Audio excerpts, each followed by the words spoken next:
Chapter 455. On a summer morning, the air was especially fresh and the temperature was just right. It was comfortable and refreshing. Long Fei Yi and Han Yunqi had just started brewing tea when Bailey Mingxiang and Zhao Mama arrived with refreshments. By now, Bailey Mingxiang had already calmed down and recalled esteemed Wang Fei's birthmark. She deliberately placed the refreshments in front of His Highness Duke of Qin, but he was busy pouring tea and didn't even look at her. She hesitated for a moment, then bowed and said, "Esteemed Wang Fei, Mingxiang is guilty. It's fine. I've already applied the medicine, so it'll be better in a few days." Han Yunqi was someone who held grudges, but she definitely wasn't someone who liked to haggle. "Thank you, esteemed Wang Fei." After Bailey Mingxiang expressed her thanks, she added, "Esteemed Wang Fei, this servant has already applied medicine for you 4 times. If it doesn't work out, I'm afraid I'll have to change it to something else." "All right, you may leave." Han Yunqi didn't want to talk too much about it because she was afraid that Long Fei would force her to lie down. Her wound wasn't infected, so it was only a matter of time before it healed. A few days wouldn't cause any problems.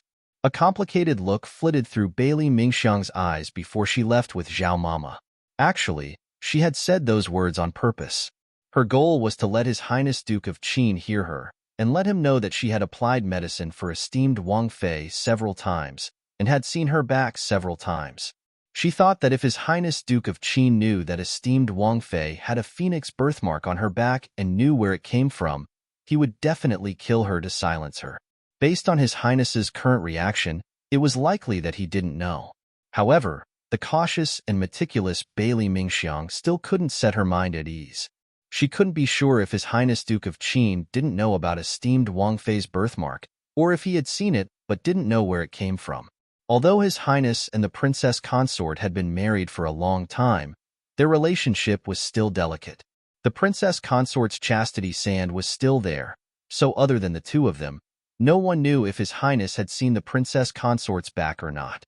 When His Highness applied the medicine for the Princess Consort, she wasn't present, so she couldn't be certain if His Highness had noticed the birthmark when he applied the medicine. Maybe he didn't see it, or maybe he saw it but didn't know that it was the symbol of the royal family of Western Qin. Bailey Mingxiang knit her brows as she carefully considered this matter. She felt that she had to take advantage of the fact that the Princess Consort's injuries were not completely healed, and she still needed to apply medicine to find a way to clarify this matter. After all, this matter involved a lot of people and was definitely not a small matter. In truth, as a member of the Mermaid clan, she had been loyal to the East Qin Imperial clan for generations. The enemy of the East Qin Imperial clan was the enemy of the Mermaid clan. In the face of such a matter, the most rational thing she could do was to directly inform His Highness Duke of Qin. Even if she was silenced, she had to tell him the truth. Moreover, she would advise His Highness Duke of Qin not to be soft-hearted and not to be trapped by emotions. However, esteemed Princess Consort was her savior. How could she repay kindness with enmity? However, in her heart, His Highness Duke of Qin was far more important than the East Qin Imperial clan. How could she be so cruel as to make things difficult for His Highness? She really didn't know how to deal with this matter. She only knew that she had to at least clarify the truth of the matter first. In reality, Long Fei really didn't see that birthmark on Han Yunqi's back. When he was applying the medicine, his attention was completely focused on the 2 ulcers. He didn't even notice that Han Yunqi was wearing a doo-doo, so how could he have noticed anything else? He carefully sized up Han Yunqi, who was wrapped in a silk quilt, facing him. What could he have seen? Later, when he helped apply the medicine, he paid attention to the wounds and was very careful.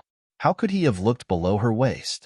His Highness Duke of Qin could also turn into a wolf, but in the face of Han Yunqi's injuries, he was very rational. Long Fei had heard everything Bailey Mingxiang had just said. He indifferently said, "Let's observe for another day. If the medicine doesn't work well, then call for the palace's female physicians." In the entire Imperial Academy of Medicine, Long Fei only had eyes for Gu Beiwei. However, how could Gu Beiwei do something like taking off her clothes to examine her? Only a female physician could do it. It's not a problem. I guarantee it'll be fine in a day or 2. Han Yunqi was well aware of her own injuries. She hurriedly changed the topic, Your Highness must be very busy these days, right? Is something the matter? Long Fei Yi asked. This concubine was thinking that if we really can't find Mute Granny, then I'm afraid we'll have to make a trip to the Mu clan in Medicine City. Han Yunqi had always been concerned about her origins. Mu Yingdong knew nothing about Western Qin, so Long Fei Yi wasn't afraid that Han Yunqi would go look for Mute Granny. Long Fei Yi wanted to bring up the matter of the broom corn millet poison. If this matter wasn't dealt with quickly, he wouldn't feel at ease. He took out a porcelain bottle from his sleeve and placed it on the table. Here's what you wanted. Han Yunqi was puzzled. She hadn't asked him for anything before. She opened the bottle and immediately understood what it was. The antidote for the broomcorn millet poison, bear chuan, panoptic red lotus, and serpent fruit all smelled very strong. She could smell the antidote right away. I was out of the city a few days ago when I heard that Gu Qisha had obtained the bear chuan. I originally wanted to bring you along, but I was afraid something might happen if I delayed. As Long Fei Yi spoke, he picked up a cup of tea and took a sip, pretending to be casual. This prince couldn't tell if the bear chuan was real or fake, so I simply asked him to make the antidote for me. From the looks of it, it was real. Growing up in the imperial clan, Long Fei had experienced his fair share of deceit, open struggles, and veiled struggles. A trifling lie was nothing to him, but before this woman, he had to drink tea to hide his guilty conscience. Han Yunqi was a meticulous person, but she definitely wouldn't suspect Long Fei Yi for no reason. She was just curious. Your Highness also knows that you can test the authenticity of the bear chuan after making the antidote? When I asked Medicine City's Elder Wang to find the antidote, he mentioned that the fake bear chuan couldn't be mixed with panoptic red lotus and serpent fruit. Long Fei Yi explained. Han Yunqi nodded. That's right, this antidote is real. She should have poured it all out for a thorough inspection, but she trusted Long Fei Yi's work. She was sure of it after smelling it. We won't be able to find him. Just keep this antidote for now, Long Fei Yi said indifferently. A trace of guilt flitted across Han Yunqi's eyes. She casually put the antidote into her sleeve. This antidote was made from 3 rare medicinal ingredients, so its value was self-evident. She had to keep it well. Thus, after putting the antidote into her sleeve, Han Yunqi activated the detoxification system and stored it away. Who knew that the detoxification system would immediately send out a warning the moment the antidote entered? There was a problem with the amount of antidote. The detoxification system's inspection speed was 100 times faster than manual inspection. It immediately determined that the antidote contained quite a bit of invalid powder. Although it didn't affect the antidote's efficacy, smell, or color, it directly affected the amount of antidote. It looked like a bottle of antidote, but it was actually less than half a bottle. Your Highness, you've been tricked by Gu Qisha, Han Yunqi said anxiously. Long Fei Yi was shocked. Mute Granny had taken this antidote before, so there was no problem. Could it be that Gu Qisha had tampered with it? He had thought through all aspects and racked his brains to come up with this lie. He couldn't allow anything to go wrong. What's the matter? He replied calmly, cutting corners. At least half of the antidote in this bottle is invalid powder. As Han Yunqi spoke, the detoxification system had already made a precise calculation. Your Highness, this concubine isn't sure of the exact amount of bear chuan and panoptic red lotus. However, based on the amount of serpent fruit, this concubine should be able to make a full bottle.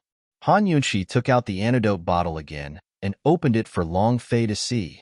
There's only 70 to 80% left, so it's not even full. Moreover, at least half of this 70 to 80% is useless powder. Your Highness, Gu Qisha has tricked you quite a bit. Hearing this, Long Fei Yi felt relieved. If Gu Qisha had been purely greedy for this antidote and kept some for himself, then it wouldn't be a big deal. As long as he could hide the truth about Mute Granny, he would be more than happy to give away this small amount of antidote. This was the first time Long Fei Yi had been tricked by someone, but he actually praised someone else. This prince has personally observed him. As expected, his concoction skills are amazing. However, Han Yunqi was already dissatisfied with Gu Qisha. The moment she found out about this matter, she became furious. She said disdainfully, "He was able to let me see through it so quickly. How can that be considered a skill? Based on the amount of serpent fruit, I know exactly how much antidote can be made. I'll take back every single cent. I won't even give up the leftovers. 3 medicinal ingredients had been concocted according to different proportions. There would always be a little bit of 1 or 2 ingredients left over. According to the rules of the medical industry, if you find someone to make a concoction, you get the leftovers. However, with Gu Qisha's actions, Han Yunqi definitely wouldn't let him off lightly. Seeing Han Yunqi's anger, Long Fei didn't bat an eyelid. Your Highness, immediately arrange for this concubine to accompany you to the Medicine Ghost Valley. This concubine wants him to return it and compensate for it. This time, we can't just let him off lightly. Han Yunqi was so angry that she even wanted to put the matter of Su Xiaoyu aside for now. Long Fei was more concerned about Su Xiaoyu's matter. A complicated look flashed across his eyes, but he quickly agreed. All right, this prince will arrange it. He had received a full bottle of antidote and had given Mute Granny about 20% of it. Although Gu Qisha had kept some for himself, he hadn't taken that much. However, since Han Yunqi had pursued the matter, Long Fei could only attribute the 20% that Mute Granny had taken to Gu Qisha. After all, Gu Qisha was the one who had caused this matter. There was irrefutable evidence that Gu Qisha had mixed the antidote with the antidote. However, the exact amount of the antidote was hard to say. Of course, Gu Qisha was the only one who couldn't say for sure. Long Fei believed that Han Yunqi trusted him. At this moment, Gu Qisha was also waiting for Long Fei and Han Yunqi to come looking for him. He had purposely mixed the antidote with the antidote so that Han Yunqi would discover it. Who knew what kind of trap he had set for Long Fei? Long Fei immediately ordered his hidden guards to arrange a carriage. However, at this moment, Su Donglin came over. Your Highness, Su Xiaoyu wishes to see you. Su Xiaoyu had been stubborn for several days. Could it be that she finally couldn't take it anymore and wanted to compromise? Then let's see her. Han Yunqi said coldly. Gu Qisha could run away, but the monk couldn't hide from the temple. There was no harm in slowing down a bit. Long Fei naturally followed them. He wasn't in a rush to cause trouble for Su Xiaoyu, but that didn't mean he'd let Su Xiaoyu off so easily. He was planning to wait for Chu Shifeng to finish his investigations before heading over, but if Su Xiaoyu was impatient, he didn't mind taking care of her right now. By the time Han Yunqi and Long Fei reached the base of the tree, the guards were about to release Su Xiaoyu from midair. Long Fei walked over and tugged on the rope. One end of the rope helped Su Xiaoyu around the tree trunk, while the other was tied to the base of the tree. Her life was hanging by a thread. As soon as the rope was loosened, Su Xiaoyu would fall straight down from the 5-story tree. The ground below was paved with limestone, so the consequences were obvious. Su Xiaoyu was already alarmed by Long Fei's return. Now that he was holding on to her life's rope, she grew even more terrified. But before she could think, Long Fei actually... Chapter 456. The moment Long Fei got hold of Su Xiaoyu's life rope, he released it without any warning. Su Xiaoyu instantly fell head first as she screamed miserably. The long rope slid rapidly in Long Fei's hands, and soon it would reach the end. Once it reached the end, Su Xiaoyu would fall to the ground. She looked at the limestone floor getting closer and closer to her and was scared out of her wits. She closed her eyes and screamed with all her might. This was the most instinctive reaction. Suddenly approaching death without any warning, who wouldn't be scared? Suddenly, everything came to an abrupt stop. Su Xiaoyu immediately opened her eyes and fell down rapidly. The huge impact made her head go into a daze and her ears were ringing. She quickly discovered that her head was less than an inch away from the limestone floor. To be exact, her head almost touched the floor. The frightened Su Xiaoyu couldn't help but suck in a breath of cold air. So close, so close. If Long Fei had pulled the rope a little slower, her head would have exploded. So close, so close. She had already thought of how to deal with Han Yunqi. She hadn't even competed with Han Yunqi yet. How could she die like this and in such a terrifying way? She was really scared out of her wits. That hateful Long Fei. How did this fellow come back so quickly? Su Xiaoyu was flustered, but she quickly adjusted herself. So what if Long Fei came? She wasn't afraid. She had bargaining chips in her hands to negotiate with them. She didn't make a sound and waited for Long Fei to hoist her up. From her current height, she could only see Long Fei Yi and Han Yunqi's shoes. How was she going to negotiate with them? Who knew that Long Fei Yi didn't hoist Su Xiaoyu up a little? Instead, he handed the rope to the shadow guard to tie her up. He and Han Yunqi then walked closer. Su Xiaoyu realized that something was wrong and said angrily, "Put me down if you want to talk to me." Su Xiaoyu was tied up and hung upside down. She could only see Long Fei Yi's shoes and not his face. Otherwise, she would understand that no matter how angry she was, it would be futile. Because at this time, Long Fei Yi's face was as cold as a god that could not be offended. Even Han Yunqi did not dare to let Su Xiaoyu down, let alone others. Long Fei Yi walked very close. Su Xiaoyu was very small, not even as long as his legs. She tried hard to look up, but she couldn't see Long Fei Yi's face. It was really stressful. However, she still stubbornly ignored the fear in her heart. She also ignored Long Fei Yi and said coldly to Han Yunqi, "Qin Wang Fei, you didn't kill me because you wanted to pry something out of my mouth. I've also thought it through. Let me go and we can have a good talk." Han Yunqi was about to answer when Long Fei Yi coldly snorted, "You won't have a chance to have a good talk." With these words, Han Yunqi knew that there was no need for her to speak. "I'm not going to talk to you," Su Xiaoyu immediately retorted. Long Fei Yi suddenly pulled on the rope and immediately lifted Su Xiaoyu off the ground. She stopped when she was about the height of a person. Su Xiaoyu thought that Long Fei Yi was going to start questioning her, but who knew that Long Fei Yi would actually order Long Fei Yi coldly? "Someone, set up the pot and boil the water. This prince wants her to have a taste of being scalded." Set up the pot and boil the water? Han Yunqi's heart skipped a beat. She had been thinking about how to poison Su Xiaoyu these days. She had thought of many ruthless but not fatal poisons, but none of them were as ruthless as Long Fei Yi's move. All right, although it was very cruel, Han Yunqi still felt that it was very satisfying. This stinky girl was so young, but her heart was so vicious. She hurt Bailey Mingxiang and her, so she should have a taste of being scalded. Su Xiaoyu stared at Long Fei Yi in disbelief. Although she did not make a sound, the cold sweat on her forehead had already betrayed her.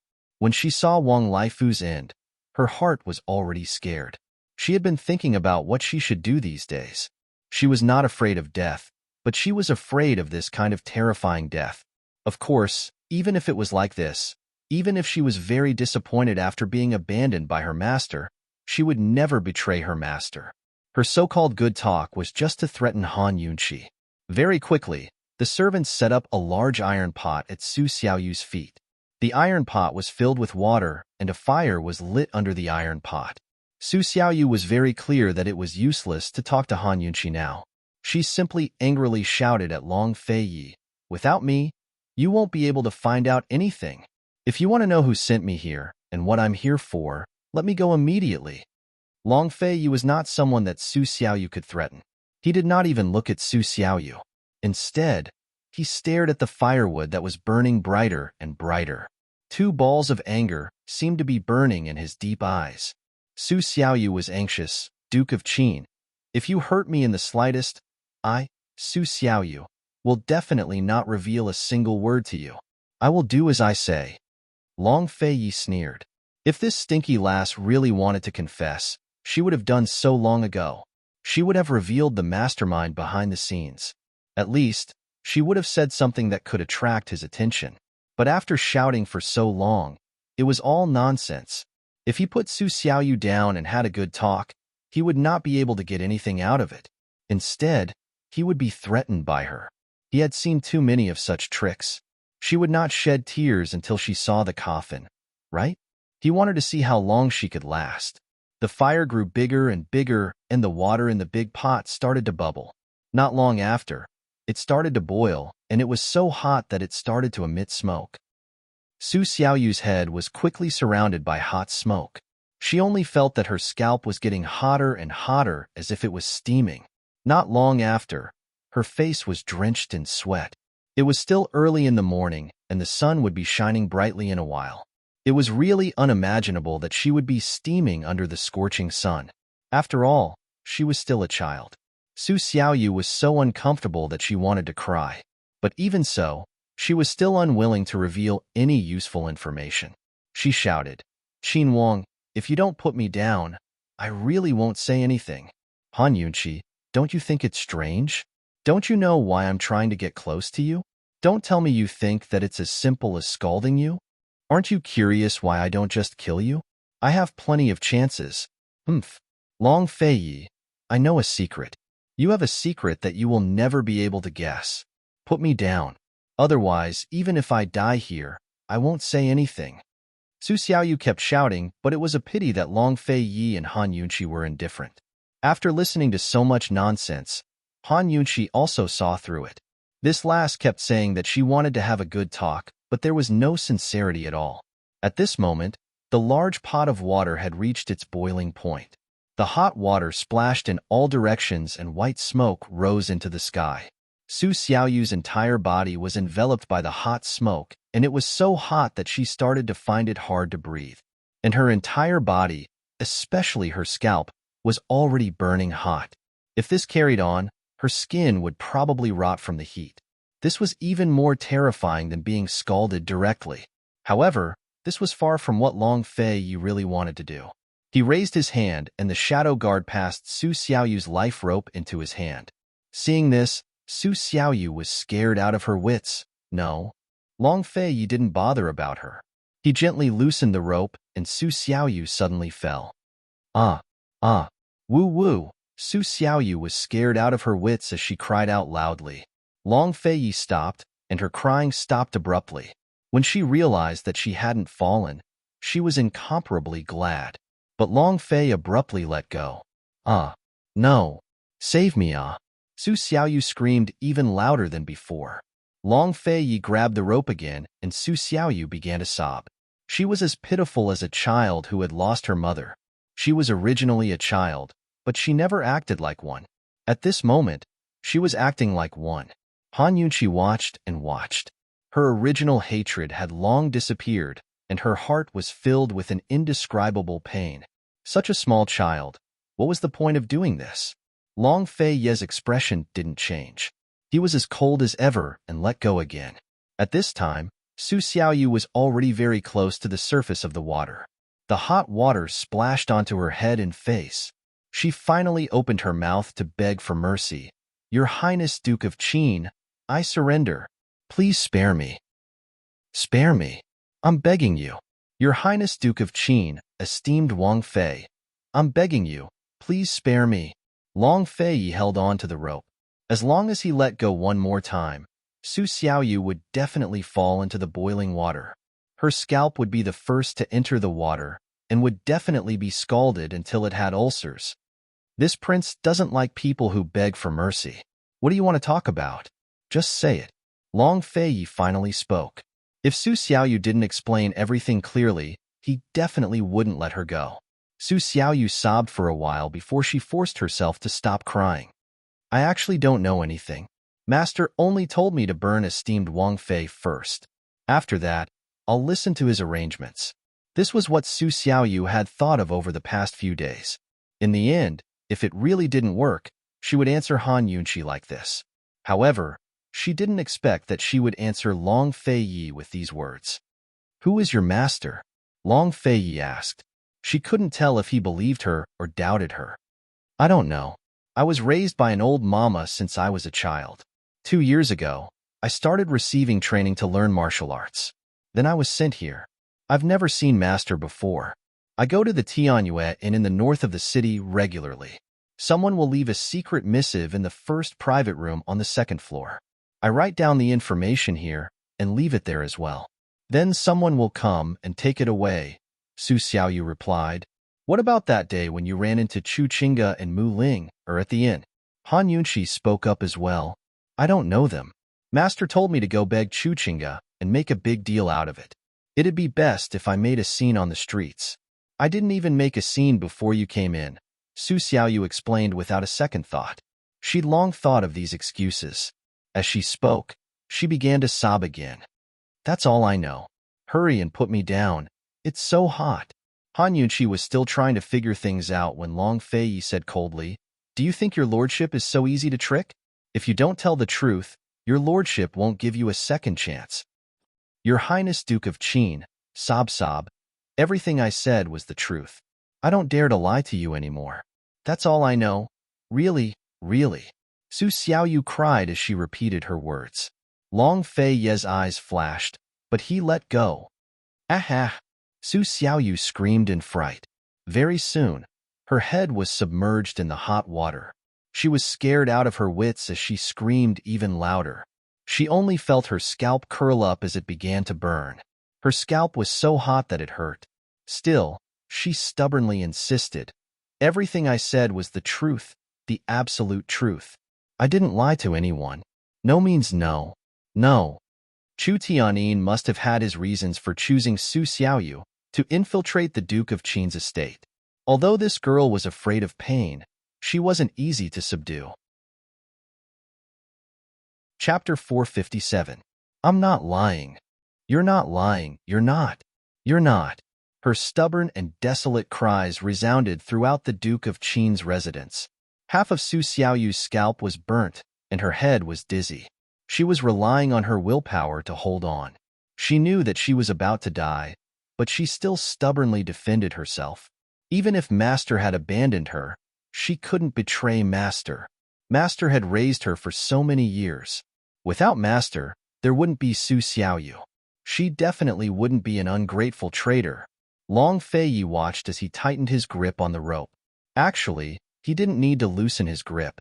As long as he kept Su Xiaoyu hanging like this, Su Xiaoyu wouldn't be able to be saved.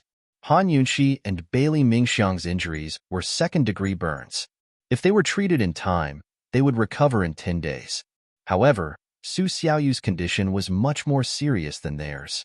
She basically had third-degree burns, and it might even be fourth-degree burns. In the entire scene, only Long Fei Yi was expressionless. He was as cold and cruel as the Azura god. The shadow guards and servants couldn't bear to look at him. Han Yunxi didn't feel relieved at all. Her heart was stifled. Seeing Su Xiaoyu so stubbornly shouting, she admitted that she couldn't be ruthless. After all, Su Xiaoyu wasn't even 10 years old yet. She was still a child. Finally, she couldn't help but say, Your Highness, in this concubine's opinion, she only knows this much. As soon as she said that, Su Xiaoyu's cries came to an abrupt end. Her 4 limbs hung limply and her eyes were tightly shut. No one knew if she had fainted or died from shock. Her small body was miserably hanging in the billowing hot air. It made one's heart ache. How could such a small child not be afraid of death? She probably really only knew this much. Long Fei Yi didn't have much hope in his heart. After being persuaded by Han Yunxi, he gave up. Based on this situation, continuing the interrogation wouldn't yield any results. He handed the rope to the shadow guard and said coldly, Get rid of it. However, Han Yunxi grabbed the rope. Your Highness, she's still alive. After all, she's still a child.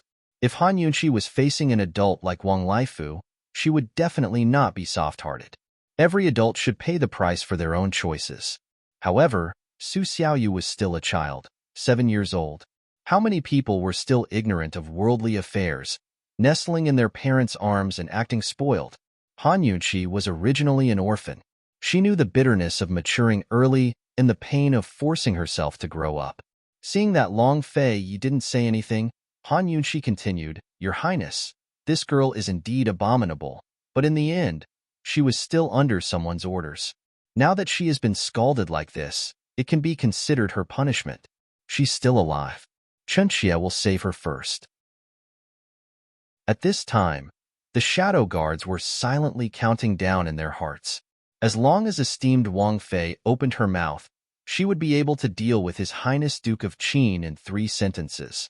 She had already spoken 2 sentences, so it was about time. Reality proved that the shadow guards were right. Long Fei Yi indifferently said, You decide. Han Yunxi finally let out a sigh of relief. She hurriedly ordered someone to untie Su Xiaoyu. In order to prevent Su Xiaoyu from going into shock, she forced a life-saving pill into Su Xiaoyu's mouth. Then, she took an emergency shower to lower her temperature. After the treatment, she didn't dare to directly apply medicine on Su Xiaoyu because Su Xiaoyu's injuries were more serious than hers and Bailey Mingxiang's. After a round of examination, Han Yunxi couldn't determine whether Su Xiaoyu's injuries were 3rd or 4th degree burns. There were many types of burns. According to Han Yunqi's understanding, third-degree burns meant that the entire layer of the skin was injured. Fourth-degree burns not only hurt the entire layer of the skin, but also the fat, muscles, and bones. If it was on the head, it might even hurt the brain. Han Yunqi didn't hesitate and immediately ordered someone to find Gu Beiwei. She and the shadow guards escorted Su Xiaoyu into the room. Long Feiyi watched as Han Yunqi's hurried figure disappeared through the door. He helplessly shook his head. This was the first time he realized that this woman, who wasn't inferior to him in terms of playing tricks, actually had such a kind side. Although he had always disliked soft-heartedness, he still admired Han Yunqi's actions. Long Feiyi didn't follow her. Since he couldn't pry anything out of Su Xiaoyu's mouth, he had to think of another method. Han Yunqi put down Su Xiaoyu in the room and immediately began to take care of her hair. She cut off all the parts that could be cut off to cover the wound and prevent infection. When Bailey Mingxiang and Granny Zhao heard the news and rushed over, Su Xiaoyu was already bald. Most of her scalp was reddish-brown, festering, swollen, and even a little black. Her face was purple and blue, and her breathing was very weak. If it wasn't for Han Yunqi feeding her a life-saving pill in time, she would have already died. This lowly girl's bones are still so hard. She should just die and be done with it. Esteemed Wang Fei, why did you save her? Granny Zhao angrily scolded, but her eyes were still red. Her anger was actually because she hated iron for not becoming steel. She had never been lenient with the palace maids and eunuchs in the past, but facing this child that she had spent almost a year with and loved for almost a year, the pain in her heart was so complicated that even she didn't want to understand it. Bailey Mingxiang was silent and didn't make a sound. However, when she saw esteemed Wang Fei preparing the disinfectant, she didn't even think about it and went forward to help. Although Han Yunqi didn't dare to use the ointment carelessly, disinfection was still necessary. At least it would reduce the chance of infection. She only hoped that Gu Beiwei wasn't working in the palace and could quickly come over. Granny Zhao was also silent. Her face was heavy, but she took a silk blanket and gently covered Su Xiaoyu's body, afraid that she would catch a cold. It was said that even a bad child would be blessed by an angel before they grew up. Perhaps it was really like this. Su Xiaoyu was very lucky. Gu Beiwei wasn't working in the palace today and was resting in his residence. When he received the news, he rushed over as quickly as possible. Although they hadn't seen each other for a long time, the tacit understanding between doctors allowed Han Yunqi and Gu Beiwei to not exchange a single word of pleasantries. Han Yunqi concisely explained the condition of her injury. Gu Beiwei listened while urgently inspecting the wound. He quickly came to a conclusion. The injury is very serious. I'm afraid it's time for skin grafting, Gu Beiwei said seriously. Hearing this, Bailey Mingxiang and Granny Zhao were dumbfounded. In the eyes of laymen, skin grafting was a very scary thing. However, Han Yunqi was still calm. She had heard of ancient disguises, and in modern times, skin grafting was not a major surgery. However, skin grafting was usually performed on the scalp because the scalp had the best recovery ability. Now that Su Xiaoyu's injury happened to be on the scalp, they could only use the skin on her thighs or buttocks. She didn't know what Gu Beiwei would do under such medical conditions. Of course, Han Yunqi still believed in Gu Beiwei. She was most concerned about the other point. Is it possible for the bones and brain to be damaged? Gu Beiwei's expression was grave. The bones are not damaged. However, with such an injury, the stimulation to the brain, it's hard to say. Han Yunqi didn't tell Gu Beiwei that Su Xiaoyu was severely punished. She only said that Su Xiaoyu was careless and her head fell into boiling water.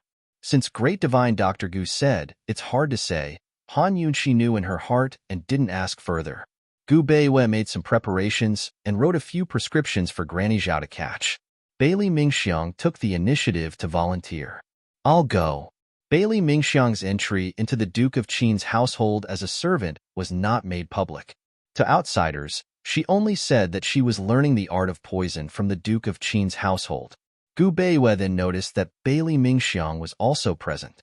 He humbly presented the prescription with both hands. Thank you for your trouble. Imperial Physician Gu is too polite. Bailey Mingxiang bowed and hurriedly left without delay. After everything was ready, Gu Beiwei began to prepare for the skin grafting surgery. Granny Zhao and Bailey Mingxiang retreated to wait outside the door. Only Han Yunqi stayed behind. Most of the time, Gu Beiwei assisted Han Yunqi. This time, it was the opposite. Needless to say, with a beauty by his side, his concentration was not inferior to her at all. Anesthesia, thorough expansion of the entire burn wound, trimming of the granulation, disinfection and cleaning, hemostasis, selection of a new skin, implantation, local suturing, application of medicine, bandaging, and so on. Gu Beiwei didn't say a word throughout the entire process, while Han Yunqi was entranced.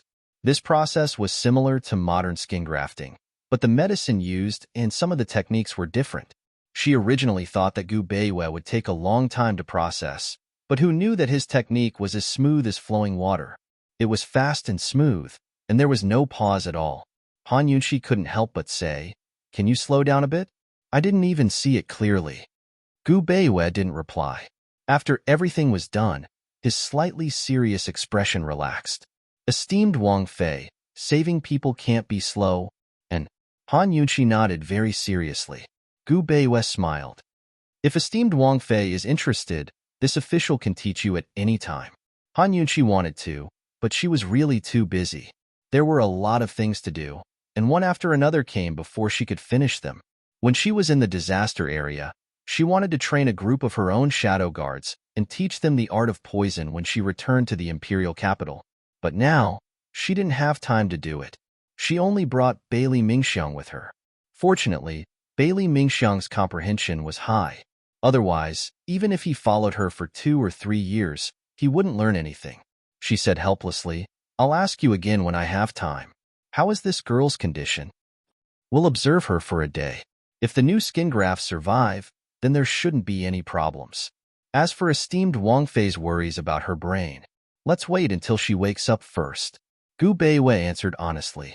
Therefore, the skin grafting operation was a success, and the nursing work was handed over to Bailey Mingxiang. Because of the delay caused by Su Xiaoyu's matter, Han Yunqi temporarily forgot about settling the score with Gu Qisha. Long Fei didn't remind her. According to Gu Beiwei's anesthetic dosage, Su Xiaoyu should have woken up that night. But who would have thought that she would still be unconscious the next morning? Han Yunqi examined Su Xiaoyu. Her breathing and temperature were normal, and her wounds hadn't worsened. She shouldn't be in a coma. Han Yunqi began to feel a little uneasy. In the afternoon, Gu Beiwei came over. When he saw that Su Xiaoyu was still unconscious, he frowned but didn't say anything. He carefully examined Su Xiaoyu's wounds and confirmed that the new skin grafts had survived. "Esteemed Wang Fei, the wounds are in good condition. If you take good care of them, they won't be infected in 10 days. She should be completely healed within a month." Gu Beiwei said seriously. Han Yunqi nodded. "Then, when will she wake up?"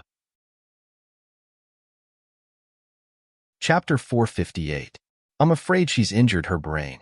As for the situation, it's hard to say, Gu Beiwei replied honestly. Han Yunqi mused that it was hard to tell if Su Xiaoyu's brain nerves had been stimulated, or if the blood supply to her brain had been damaged. Even the medical academy elders might not be able to come to a conclusion. All she could do was wait. It wasn't that she had forgotten to settle the score with Gu Qisha, but she had to deal with Su Xiaoyu's matter first. Over the next few days, Han Yunqi didn't bring up Gu Qisha at all. Instead, she waited for Su Xiaoyu to wake up, but the girl didn't wake up. Long Fei didn't leave the estate either. Chu Shifeng didn't find anything according to his previous investigations. Moreover, when he went to the inn Su Xiaoyu mentioned, he found it empty long ago.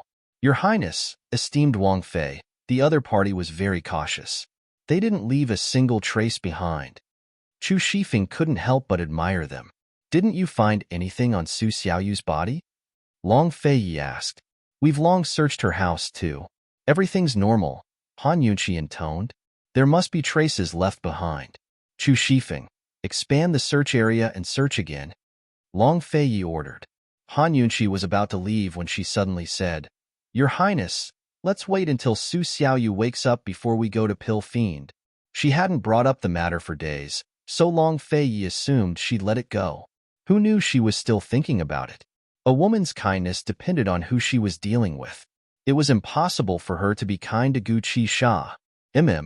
Long Fei could only nod. What else could he say? Han Yunqi finally left. As soon as she did, Chu Shifeng exclaimed, "Your Highness, this girl didn't sneak into the estate to kill or steal. She even exposed herself and injured esteemed Wang Fei. This is too strange."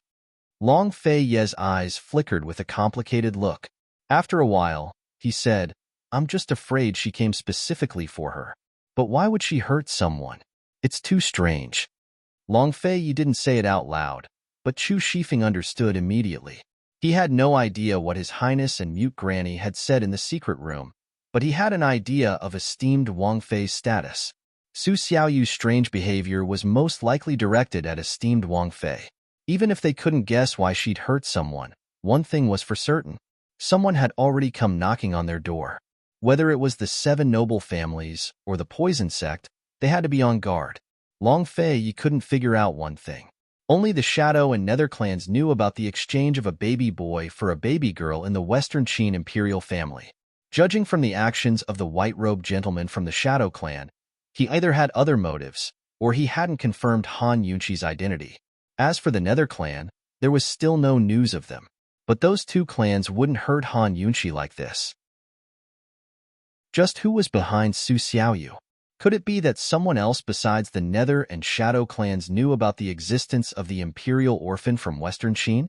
Of course, even if it wasn't for Han Yunqi, he still wouldn't spare any of the 7 noble families. Years ago, the Great Qin Empire was embroiled in civil war between the 2 imperial clans. After the Western Qin imperial family was destroyed, the East Qin imperial family suffered heavy losses. It was the D clan loyal to Western Qin that started the final battle. They joined forces with the Black and Wind clans to completely destroy East Qin. In the past, the Li clan had held military power and received annual payments from the East Qin army. But at the critical moment, they disbanded their armies and declared their neutrality. Long Fei wanted to establish his own imperial clan, but that didn't mean he wouldn't take revenge. He'd spare those cowardly, untrustworthy, and deceitful people so easily. Has there been any movement from Junixia lately? Long Fei asked. I heard he's already found a medicine to control the horse plague. The Wang clan's people just infiltrated the 100 Poison sect, so there's no news yet, Chu Shifeng replied honestly. Back then, he and Han Yunqi had suspected Jun Yixia's master and explained that the poison had been caused by the wind. Then he'd asked Medicine City's Wang clan head to send people to infiltrate the 100 Poison sect. It'd be difficult for his men to sneak in, but the Wang clan's pharmacists had the advantage. The 100 Poisons sect still relied on Medicine City for its medicinal plants. It's best to be cautious. Don't beat the grass and startle the snake, Long Fei instructed. He flipped open the annals of the 7 noble families, which he hadn't touched for a long time, and flipped to the page about the Wind clan. It read, Wind clan, well-versed in astronomy and geography, divination and divination, skilled at controlling the wind and using it to lay out traps, set up traps, and march troops. Long Fei read each word carefully while tapping his fingers on the table. He seemed to be pondering something. Currently, Jun Yixia and Bai Qingyan were far away in Northern Li, studying Bailey Mingxiang's blood. Jun Yixia couldn't figure it out, so he could only hand it over to Bai Qingyan. It's strange. This blood contains a high level of poison, but people can still survive, Bai Qingyan said as he licked the blood lightly. As Bai Qingyan spoke, he licked the blood. No one knew what he tasted, but his face was filled with doubt. It doesn't taste like human blood. Even fish blood shouldn't be this bad. If it was fish blood, I would have known long ago that the fish were poisoned, Jun Yixia said seriously. Bai Qingyan didn't say anything and continued to lick the blood. Jun Yixia hesitated for a moment, then said in a low voice, Master, could it be the goo cultivation technique? Long Fei is cultivating human goo? Human nurturing goo used poison to nurture humans, creating an immortal body that was impervious to all poisons. It doesn't seem like it. At the very least, he wouldn't use a slow-acting poison like this, Bai Qingyan said as he put the blood away in his sleeve. I'll keep it for now. I'll study it slowly.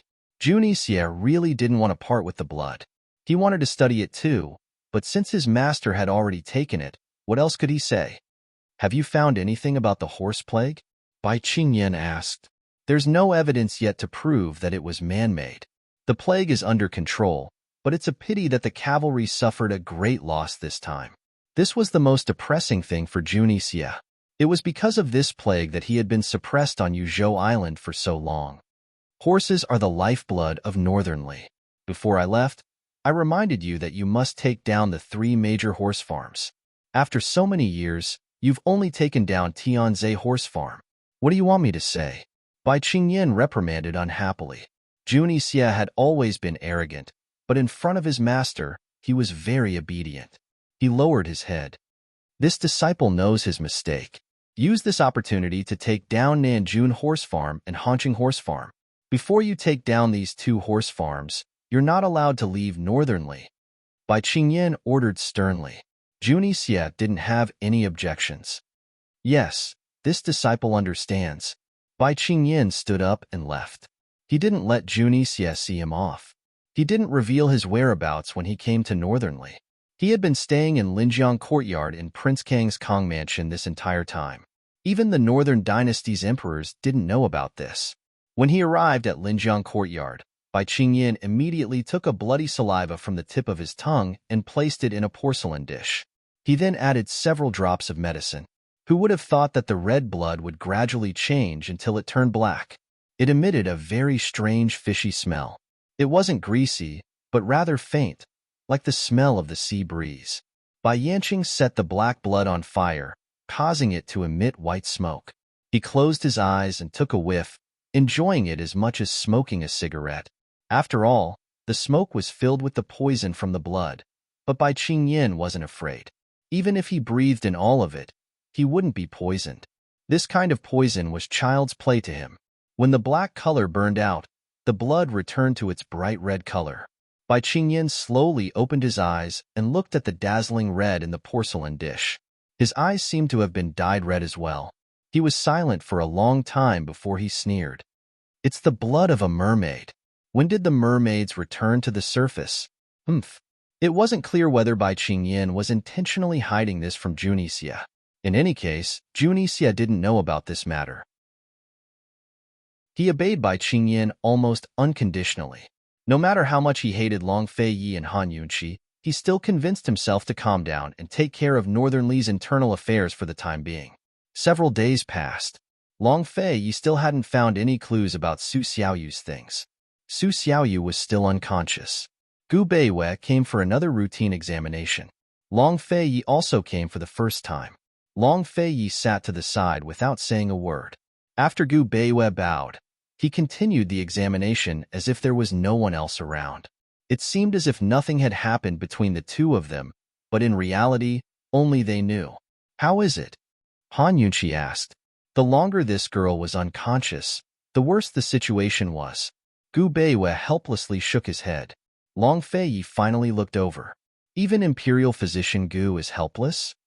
This humble subject's abilities are limited. Please forgive me, Your Highness, Gu Beiwei said modestly.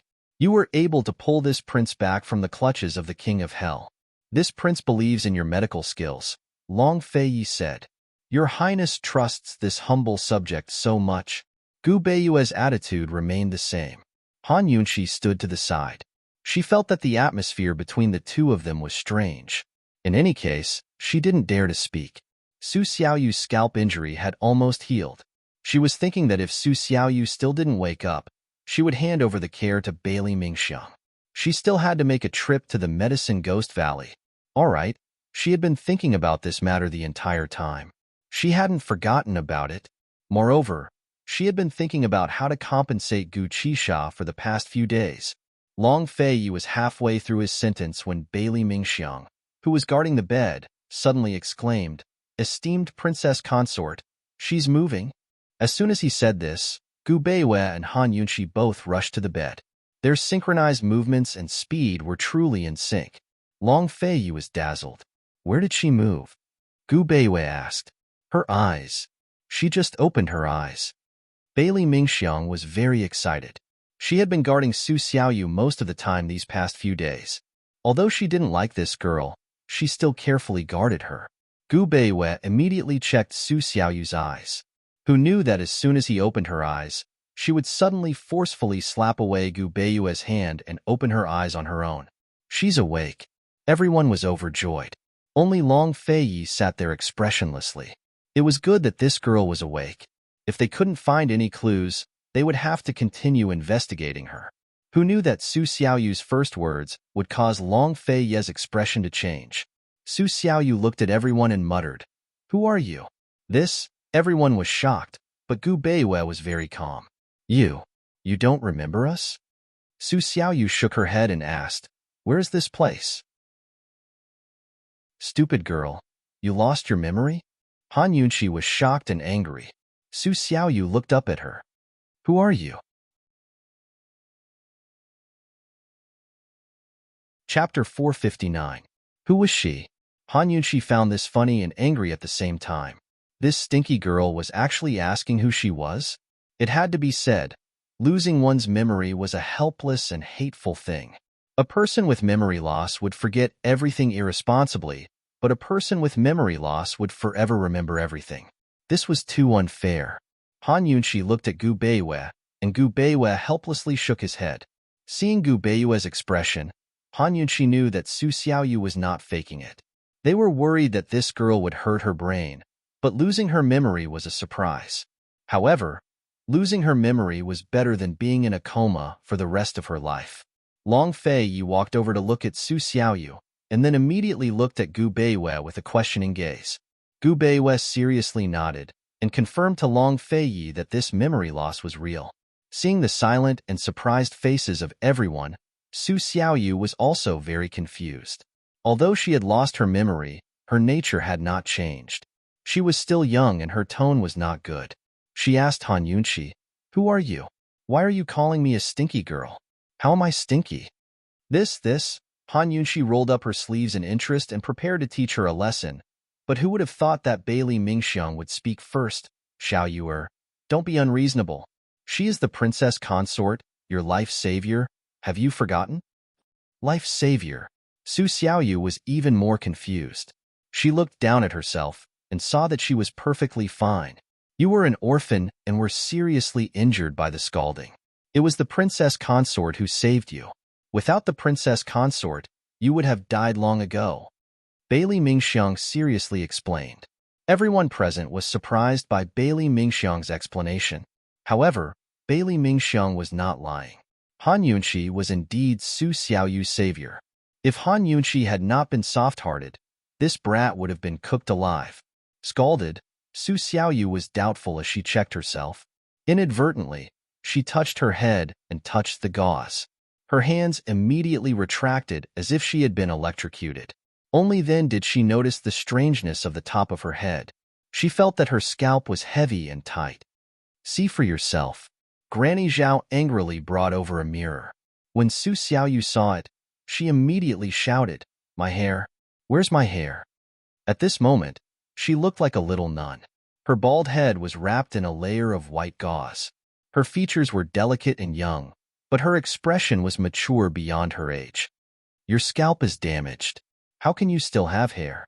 Granny Zhao unhappily retorted, "Who scalded me?" Su Xiaoyu was very fierce. When these words came out, the crowd fell silent. Bailey Mingxiang and Granny Zhao did not dare to look at His Highness Duke of Qin. They could not imagine his current expression. However, Han Yunqi looked at Long Feiyi with smiling eyes. She almost laughed out loud. Han Yunqi was amused. What else could Long Feiyi do? He continued to maintain his cold expression and did not say anything. "You scalded yourself by accident. Fortunately, we managed to save you in time. Once your scalp recovers, your hair will grow back. Don't worry." Han Yunqi replied.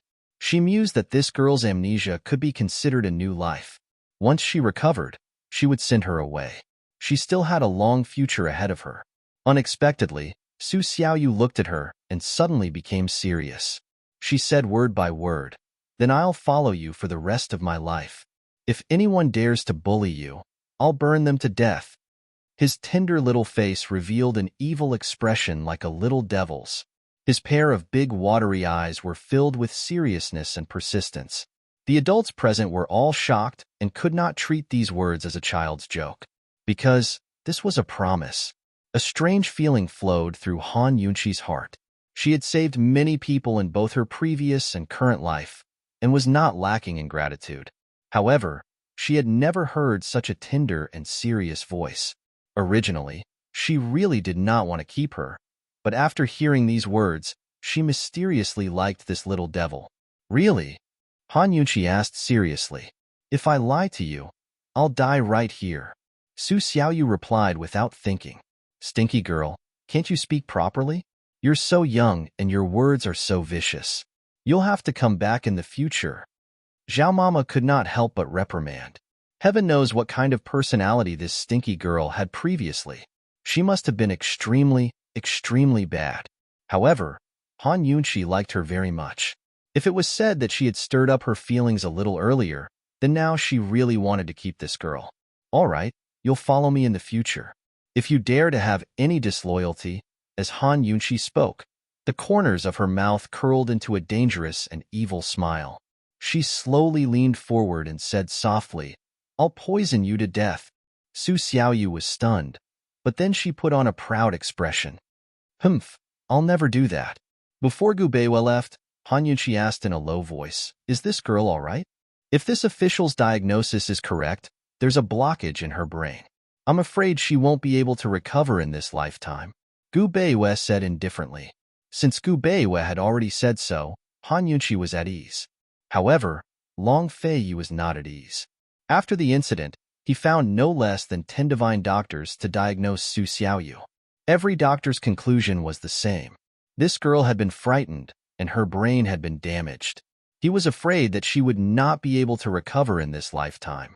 Of course, this was a story for another day. Just like that, Su Xiaoyu continued to stay in the Duke of Qin's estate. That day, she could not sit still in her room. She actually dared to leave her room with a big bald head and strolled around the courtyard. She looked at Zhao Mama and shook her head repeatedly. Mingxiang, do you bear a grudge against this girl? Zhao Mama asked. Even esteemed Wang Fei doesn't bear a grudge. Why would Mingxiang bear a grudge against a child? Bailey Mingxiang smiled faintly. Zhao Mama was even gratified. She sighed and said, Even the child has forgotten those things. Let's forget them as well. Bailey Mingxiang did not reply. She had been silently searching for Su Xiaoyu these past few days, hoping to find traces of her in the leisurely cloud pavilion. Su Xiaoyu had lost her memory, but the person behind her was definitely still watching esteemed Wang Fei. After dealing with Su Xiaoyu's matter, the first thing Han Yunqi said to Long Feiyi was, Let's go to the Medicine Ghost Valley immediately. We've been delayed for so many days. I want to collect interest from Gu Qi Sha. The corner of Long Feiyi's mouth twitched slightly. The injury on your back hasn't healed yet. It's fine. I'll be fine after 2 more treatments. What could be more important than getting even with Gu Qi Sha? Han Yunqi had been waiting for this opportunity for a long time. Although Han Yunqi only needed to say a few nice words, act coquettishly, or act cute to win over this cold-faced duke, she couldn't win over him when it came to her personal matters. Long Feiyi said indifferently, Then we'll go after 2 more treatments. Your Highness, we already agreed to go immediately. Han Yunqi said seriously. If it weren't for the delay caused by Su Xiaoyu's matter, they would already be in the Medicine Ghost Valley. At that time, Long Feiyi's mind was filled with the matter of the antidote, so he had indeed agreed without thinking. But now, he asked in return, Didn't you not go immediately? You. The sharp-tongued Han Yunqi suddenly didn't know how to answer him. We'll go once your injury is healed. This prince won't go back on his word. Long Feiyi said seriously. It seemed like he had already gone back on his word, but that wasn't the case. Han Yunqi didn't say anything and just looked at him pitifully. Ahem. Long Feiyi coughed lightly and avoided her lovely gaze. Go and rest. Han Yunqi was about to walk in front of Long Feiyi and use her gaze to conquer him, but Long Feiyi was 1 step ahead of her and walked away. Your Highness, Han Yunqi called out gently, but a certain someone pretended not to hear her. Fine. She gave up. She had goosebumps all over her body when she was gentle, not to mention when she was coquettish. She thought that if she acted coquettishly in front of him one day, he would definitely run away even faster. It was better to rely on oneself than on others. Han Yunqi decided to go back to leisurely Cloud Pavilion and lie down for a day. She didn't believe that her injury wouldn't heal after a day of drying. In reality, Long Fei hadn't gone far.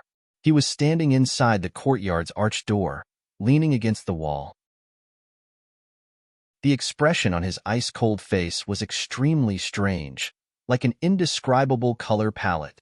He only walked out after confirming that Han Yunqi had left. Han Yunqi's wound had already scabbed over, but Long Fei had treated it again. She had recovered very well today and was basically fine. It was just that the area where Bailey Mingxiang had accidentally injured her had just scabbed over, so she had to be careful. She found Bailey Mingxiang to apply the medicine. Bailey Mingxiang was about to persuade her, but she said self-consciously, "There's no need to bandage it. Just leave it like this and it'll heal faster." Bailey Mingxiang was overjoyed. Her gaze swept over Han Yunqi's waist and saw the faint phoenix birthmark under the silk quilt, only revealing a little. Bailey Mingxiang knew that this was an opportunity. She had to think of a way to get His Highness Duke of Qin to come over. Go and get the poison manual. Han Yunqi was flustered. She hadn't made any progress with the perplexing butterfly illusion, so she was too lazy to let her mind wander around the detox system. Actually, she suspected that the perplexing butterfly illusion could be solved, because there were too few clues. She thought that Long Fei would be anxious about this matter, but judging from his attitude, he didn't seem to be in a hurry at all. His heart was so big, and his world was so big. Why hadn't he made any big moves yet? After using the disaster relief to seize control of Tianning's 3 great prefectures, he hadn't made any moves either. Wasn't he anxious? He was busy all day, but what else could he be busy with? Actually, Han Yunqi longed to be a soldier on horseback and conquer the world. She hoped that her poison skills would improve, and that she could learn martial arts and tactics so that she could fight side by side with Long Fei and carve out a new world for herself. By the time Bailey Mingxiang brought over the poison manual, Han Yunqi had already fallen asleep. Bailey Mingxiang quickly and carefully draped a silk blanket over her waist, afraid that she'd catch a cold. After keeping watch for a while, Bailey Mingxiang couldn't sit still any longer. Her hesitation was written all over her face, and she rubbed her fingers together for a long time before she finally made up her mind. Esteemed Wang Fei's injuries were almost healed. If she didn't take this chance to figure out His Highness Duke of Qin's stance, she might not have another chance in the future. She resolutely got up and went downstairs to find Zhao Mama. "Mama, I have urgent matters to discuss with His Highness." Even in the Duke of Qin's estate, it wasn't easy to find His Highness Duke of Qin. At the very least, Bailey Mingxiang didn't know how to find him, nor did she dare to approach that mysterious sleeping quarters. "What's wrong?" Zhao Mama was puzzled. Bailey Mingxiang had never sought out His Highness since entering the estate. Esteemed Wang Fei's injuries on her back are a bit troublesome. She's also asleep, so I didn't dare make a decision on my own. I wanted to ask His Highness for advice, Bailey Mingxiang replied. "What's wrong? Is it suppurating?" Zhao Mama was anxious. "That's not it. It's just a matter of using medicine. Zhao Mama, can you find His Highness and bring him here? I have to stand guard over esteemed Wang Fei," Bailey Mingxiang said. Zhao Mama didn't dare delay, and immediately went to find. Chapter 460. After seeing Zhao Mama leave, Bailey Mingxiang immediately returned to her loft. Her heart was already beating very fast, and she was panting from the rush of walking up the stairs. She adjusted herself at the door for a long time before entering the room. She wasn't worried that esteemed Wang Fei would suddenly wake up. Since she had already done so, she must have a plan. What she was nervous about was that she still had to face His Highness Duke of Qin. She waited outside the door, her heart jumping up and down. She was so flustered that she almost couldn't breathe. She had never done anything that made her feel guilty in her life. She was worried that she wouldn't be able to keep up the act in front of His Highness. All right, she had forgotten that she had always been acting in front of His Highness Duke of Qin. She clearly liked him very much, but she pretended that she didn't admire him at all. She was purely a respectful subordinate. Long Feiyi soon arrived. Knowing that Han Yunqi was asleep, his footsteps lightened. What happened? Bailey Mingxiang bowed as she replied in a low voice. The wound on esteemed Wang Fei's back is quite serious. This concubine was afraid that it would leave a scar, so this concubine didn't dare use medicine casually. Seeing that esteemed Wang Fei was sleeping soundly, this concubine couldn't bear to disturb her. As a result, this concubine could only ask Your Highness. Long Fei didn't say anything else before entering the room. Bailey Mingxiang let out a sigh of relief and hurriedly followed him in. Han Yunqi was still lying on the bed with only her doo-doo on. She was very cool, lying on her stomach. The dark silk quilt only covered half her waist. From a distance, her snow-white skin was faintly discernible under the red canopy. There was an indescribable feeling of ambiguity. Long Fei walked closer and immediately noticed that Han Yunqi's doo-doo was different from before. Today's doo-doo was a light white. Compared to the wine-red one from before, it was less sexy and more pure. He even noticed that the straps of this doo-doo were thinner than before. Alright, his eyesight had always been very good.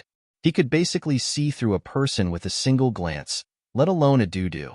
Of course, he also saw that her 2 ulcers were almost completely healed. He stared at it for a long time, remaining silent for a long time. Bailey Mingxiang, who had been waiting by the side, saw everything. Although she was a virgin and had never experienced the affairs between men and women, she could still understand the depth in His Highness's eyes that was unique to men. Bailey Mingxiang's heart sank bit by bit. He almost couldn't hold it in any longer. When she came to the Duke of Qin's manor, she never thought that she would encounter so many things. She only wanted to repay her debt of gratitude. She told herself time and time again not to look too much. But who would have thought that she would lure His Highness Duke of Qin here? Your Highness, Bailey Mingxiang finally spoke. Long Fei finally regained his senses. He sat on the edge of the bed. Han Yunqi was sleeping with her face turned to the side.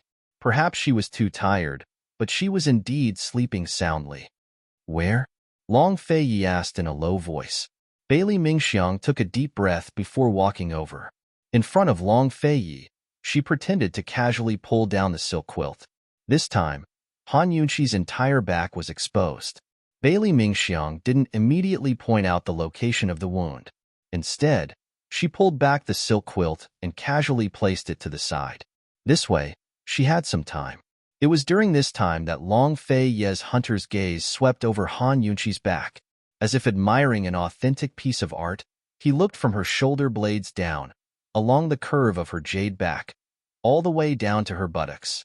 It was also at this time that Long Fei saw for the first time a light red mark below Han Yunqi's waist. It was just a glance, but when he saw this light red mark, he seriously turned his head to look at it. He found that this faint birthmark was like the wings of a phoenix spreading its wings. He didn't know the meaning of this phoenix feather, but he was curious. He reached out his hand and gently stroked it, not avoiding Bailey Mingxiang's presence at all. This pair of hands that held the sword were stained with countless amounts of blood. How cruel and cold were they? How could they make such gentle movements? Bailey Mingxiang's heart almost melted when she saw this. She felt like she was in a dream. She finally understood that His Highness didn't know about the existence of this birthmark before. With his current reaction, he probably didn't know about this birthmark either. Bailey Mingxiang looked away and secretly let out a sigh of relief. She felt like the large stone that had been pressing down on her heart for several days had finally been lifted. Since His Highness didn't know, then she definitely wouldn't betray the Princess Consort. She didn't hesitate at all and decided to let this secret rot in her heart. Perhaps it was because she felt the movement behind her, but the sleeping Han Yunqi wanted to turn over. Long Fei immediately let go, but it was too late. Han Yunqi had already turned over and was about to lie down. Her back hadn't healed yet and medicine had just been applied, so she couldn't lie down. It had to be known that these past few days, if it wasn't Bailey Mingxiang, then it was Granny Zhao. They were afraid that she would fall asleep and move her wound when she turned over. Bailey Mingxiang was very anxious, but Long Fei held her back and stopped her. Han Yunqi didn't wake up. It wasn't that she slept like a dead pig, but rather that she was used to it. These past few days, she would often turn over at night. Granny Zhao and Bailey Mingxiang would hold her up with a pillow, or they would forcefully turn her over so she could continue lying down. In the beginning, she would wake up, but after a few times, she got used to it. She trusted them and slept without worry. After stabilizing Han Yunqi, Long Fei carefully turned her over and continued lying down. Seeing that Han Yunqi didn't wake up and continued sleeping, Long Fei couldn't help smiling. He helplessly gave a bitter smile. He was smiling. This was the first time Bailey Mingxiang knew that His Highness looked like this when he smiled. It was like he was a completely different person. So he really did know how to smile. "Where is the wound?" Long Fei asked. Only then did Bailey Mingxiang recover her wits and point at a small scab. "The wound here isn't shallow. If we continue to use the Princess Consort's medicine, it will heal faster. But I'm afraid that the scab will fall off and the scar won't disappear. So this servant doesn't dare continue using medicine." Bailey Mingxiang replied in a low voice. "And then?" Long Fei asked. "According to what this servant knows, the Imperial Hospital has a medicine called Black Jade Cream. It can heal wounds and prevent scars. Once the scab falls off, there won't be any scars, so there's no need to remove them. It's definitely not a small matter, so this servant doesn't dare to make a decision." Bailey Mingxiang respectfully reported. Long Fei didn't hesitate and said coldly, "Arrange for someone to get the medicine. You can leave first." Bailey Mingxiang only wanted to confirm the birthmark, but she was suddenly chased away. Her heart felt empty. Yes. She retreated silently. Long Fei looked at the phoenix birthmark again and felt that the shape of the birthmark was special. He approached to take a closer look, but who knew that Han Yunqi would suddenly wake up? She yawned in a daze. "Mingxiang." As soon as she said this, she felt that something was wrong. She turned around and saw that Long Fei was also looking at her. "Ah!" Han Yunqi screamed. Long Fei suddenly didn't know what to do. They were clearly in his own home, but he felt like he was a thief. He was unhappy and covered Han Yunqi's mouth. Han Yunqi was completely awake, but she was still panicking. She looked at Long Fei, but found that Long Fei was looking down at her. She followed his gaze and looked down. Only then did she realize that her body was exposed. She wanted to pull the silk quilt to cover it, but unfortunately, the silk quilt was caught by Bailey Mingxiang. She couldn't get it. She panicked and reached out to cover Long Fei's eyes. Thus, the two of them were in a deadlock. One covered her mouth, and the other covered his eyes. She wanted to say something, but she couldn't. He wanted to see, but he couldn't. Ugh. She began to struggle. In the end, Long Fei gave in and let go of her mouth. "Close your eyes," she ordered seriously. Long Fei turned around and didn't look at her. He also took the opportunity to shake off her hand. She then realized that if this man really wanted to act like a rogue, she wouldn't be able to cover his eyes, and she wouldn't be able to cover her own. He sat with his back facing her, so she couldn't see his expression. She quickly got up and wrapped the silk quilt around herself. "You can turn around now." Unexpectedly, he didn't turn around. After explaining what Bailey Mingxiang had just said, he got up and walked out of the door. He's leaving just like that? Han Yunqi suddenly felt that she was overthinking. However, before Long Fei left, he said, "Woman, the birthmark on your back is very beautiful. Also, this prince still likes wine red." After he finished speaking, he strode away. If he didn't leave, some things would be really hard to control. Han Yunqi froze on the bed. After a while, she recovered and remembered that she was wearing wine red the last time. This scoundrel. Lowering her head to look at her white skin, Han Yunqi's face turned red as she muttered to herself, "White skin is better, okay?" After confirming that Long Fei had really left, she quickly got out of bed and took out a hand mirror. She covered it with a large mirror to look at her back. She really didn't know that she had a birthmark on her back.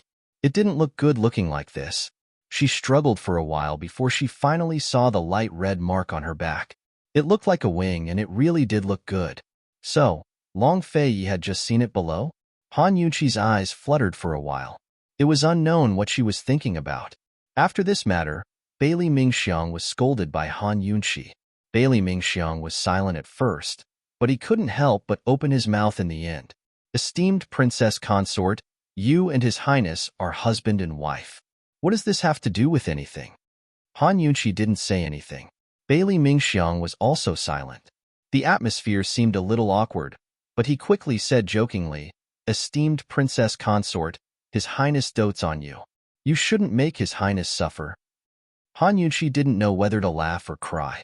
Between her and Long Fei Yi, this husband, how could it be explained in just a few words? She glanced at Bailey Mingxiang, but still didn't say anything. Bailey Mingxiang smiled and didn't say anything. After another day, the wounds on Han Yunqi's back were all healed. All that was left was to scab. When Bailey Mingxiang sent someone to the Imperial Academy of Medicine to ask for medicine, Gu Beiyue found out about this and specially sent a bottle of anti-itch medicine over. Scabs were the most itchy between scabs forming and scabbing. With Gu Beiyue's anti-itch medicine, Han Yunqi avoided this painful calamity. This morning, just as she and Long Fei Yi were about to set off for the Medicine Ghost Valley, someone suddenly came from the palace. They said that the palace had received a batch of exotic flowers and herbs, so noble Consort Chu invited esteemed Princess Consort Chu to the Imperial Garden to admire them. Even an idiot would know that sightseeing was an excuse, and that there was definitely something fishy going on. Why were there so many things happening? Han Yunqi was irritated and really didn't want to go. However, before she could open her mouth, Long Fei Yi declined for her. This prince and princess consort have important matters to attend to outside the city. We appreciate noble Consort Chu's good intentions. After all, noble Consort Chu wasn't the Empress Dowager or the Empress. The Duke of Qin could still send her away with a few words. Just like this, Han Yunqi happily left the city with Long Fei Yi. Note to the reader. I know it's already the end of the month, but under the current circumstances, I'll have to delay the update. What should I do? Alright. You guys can make your own mustard foam figurines.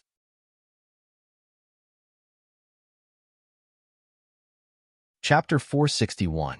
Han Yunqi and Long Fei Yi had gone to Medicine Ghost Valley several times. Every time, they would leave in a hurry and return in a hurry, anxious to seek medicine to save lives. However, this time was completely different. Inside the carriage, Long Fei Yi was in no hurry, but Han Yunqi was. If it weren't for the fact that she had just recovered from the injury on her back and Long Fei Yi didn't let her, she probably wouldn't have taken the carriage and would have ridden a horse instead. In the carriage, Long Fei Yi was the same as always, lazily lying back with a scroll of scriptures in his hands. His quiet appearance reminded Han Yunqi of those days in Jiangnan's plum blossom garden. She didn't want to disturb him, but she really couldn't help herself. After hesitating for a while, Han Yunqi finally spoke up. Your Highness, how many hidden guards did you bring? Long Fei Yi was still focused on his book as he replied indifferently, a few. That's not enough, right? Han Yunqi asked seriously. Only the heavens knew if she was going to seek compensation or challenge him. Long Fei Yi finally raised his head to look at her. Is it not enough to bring this prince? He had only brought his hidden guards for convenience, not to deal with Gu Qisha. Gu Qisha had already been defeated twice by him, and had basically been kicked out of his range of defense. Gu Qisha had mixed fake medicine into the antidote for broomcorn millet poison, so it was likely that he was just trying to cheat his way out of it. Han Yunqi wouldn't believe Gu Qisha over him when it came to the matter of the antidote. Thus, Long Fei Yi wasn't too worried about this trip. When the time came, he would just let Han Yunqi do whatever she wanted. Alright, Han Yunqi admitted that she was overthinking things. When she saw Long Fei Yi's displeased expression, she joked, With your Highness's martial arts and this concubine's poison skills, we'll be invincible in this world. Why don't you bring me to travel the Jianghu? Unexpectedly, Long Fei Yi actually replied, I don't have time. Then, he lowered his head and continued reading. Han Yunqi suddenly didn't know what to say. She was clearly joking, couldn't he tell? In reality, Long Fei Yi meant that he didn't have time to chat with her. Han Yunqi herself didn't catch his meaning, but it was fine as long as she kept her mouth shut. Long Fei had loved reading since he was young. What he hated the most was being disturbed while reading. Actually, she didn't have time to read them all the while she was sitting in the same carriage as Long Fei Yi. She was distracted and unable to read anything. She was so busy that she didn't even know that Long had returned. She was always busy, when she was Long's. She was when he was away, Long's was. She was always busy to the point. 2. She didn't know that Long had returned. Only a day had passed. Based on the carriage's speed, it would take at least 2 days to reach the Medicine Ghost Valley. Han Yunxi took out the bottle of antidote for broomcorn millet poison and fiddled with it. Since she had nothing to do, she separated the useless medicinal powders from the antidote and placed them in another porcelain bottle. The rest of the antidote was the pure antidote. Originally, the antidote was 80% full, but after separating out the useless medicinal powders, only 40% of the antidote was left. That was why Gu Qixia had cheated the Duke of Qin out of 40% of the antidote. That was what the numbers said on the surface. However, Han Yunxi wasn't that stupid. Based on the amount of serpent fruit that Han Yunxi knew, if the serpent fruit was used up, they would at least be able to concoct a full bottle of antidote. Since they only had about 40% of the antidote, Gu Qixia had cheated Long Fei Yi out of about 60% of the antidote. Han Yunxi didn't know the exact size of the panoptic red lotus and bear chuan. So there was another possibility. That was, if the serpent fruit was used up, the bear chuan and panoptic red lotus were used up. In that case, they wouldn't be able to concoct a full bottle of antidote. Therefore, she didn't know how much Gu Qixia had cheated Long Fei Yi out of. Han Yunxi silently calculated for a while, then placed the antidote and the useless medicinal powders in front of Long Fei Yi. Your Highness, Long Fei Yi only replied casually. Han Yunxi sat down and seriously explained the 2 scenarios that she had just calculated to Long Fei Yi. She didn't say approximate or approximate, but rather, she said precise. Long Fei Yi didn't say anything at first, but soon, he raised his head to look at Han Yunxi. Your Highness, I used the amount of serpent fruit as a standard to calculate these 2 scenarios. Even if it's just a single coin, we must get it back, Han Yunxi said seriously. Long Fei Yi looked at her without saying anything. Han Yunxi finally realized that something was wrong with this guy. Just as she was about to say something, Long Fei Yi wrapped his arms around her neck and pulled her into his embrace. How ridiculous! Han Yunxi was about to struggle, but Long Fei Yi warned her, this prince doesn't have time. If you make any more noise, I'll throw you out. Han Yunxi finally understood the true meaning behind this guy's, he doesn't have time. She was instantly stupefied. The carriage driver outside had been eavesdropping on what was going on inside. When he heard His Highness Duke of Qin's words, he couldn't help but sigh in his heart. Esteemed Wang Fei really was different. If it was someone else who disturbed His Highness reading, His Highness wouldn't waste time warning them. Instead, he would have directly kicked them out. Han Yunxi tactfully shut her mouth. Leaning against Long Fei Yi's chest, she just happened to see the book in his hand. She discovered that it was a handwritten record of Northern Li's 3 major horse farms. Long Fei Yi flipped to the page that recorded the distribution of water plants at Tianzhe Horse Farm. Heaven knows where Long Fei Yi had gotten his hands on such a confidential book. Once she finished reading it, she'd have a complete grasp of Northern Li's 3 major horse farms. In other words, she'd have a complete grasp of Northern Li's lifeline. Last time, the matter of Northern Li's spies had been a huge provocation to Tianning. This fellow seemed to be calm and collected, but he'd long made a move against Northern Li. Han Yunxi knew that Northern Li's 3 major horse farms wouldn't be able to escape Long Fei Yi's grasp. She wanted to ask more about Northern Li, but when she recalled Long Fei Yi's warning, she remained silent. Unexpectedly, it wasn't long before Long Fei Yi asked, "Have you finished reading?" Han Yunxi really was reading. "I've finished reading." Long Fei Yi flipped to the next page and lowered the book a little. As he read, he said, "Our men have already infiltrated Tianzhe Horse Farm during the horse plague. Yesterday, we received some bad news. Tianzhe Horse Farm isn't in the Imperial Prince's hands, but in Juni Xie's." The main point of this sentence should have been Juni Xie, but Han Yunxi's attention was all on the word we. He said we? Did this count as another step forward? This felt much closer than snuggling into his embrace. "Your Highness, it's Chen Xie's greatest honor to be able to fight by your side." Han Yunxi's heart was filled with joy as she said, "Your Highness, Junicia is actually very easy to deal with. What do you mean by that? Long Fei Yi didn't understand. Fight poison with poison. He's an expert in poisons, so poisons are also his weakness. No one will always be cautious and vigilant in their best field. Han Yunqi said seriously. Long Fei Yi nodded in agreement. What about you? Do I need to fight poison with poison to deal with you? Does your highness want to deal with me? Han Yunqi smiled. Do I need to? Long Fei Yi asked in return. Of course there's no need. Han Yunqi replied without thinking. I've never needed to. Long Fei Yi said mildly. Han Yunqi felt that these words sounded strange, but she couldn't pinpoint why. Long Fei Yi's lips curled into a smile, but he didn't explain and continued reading.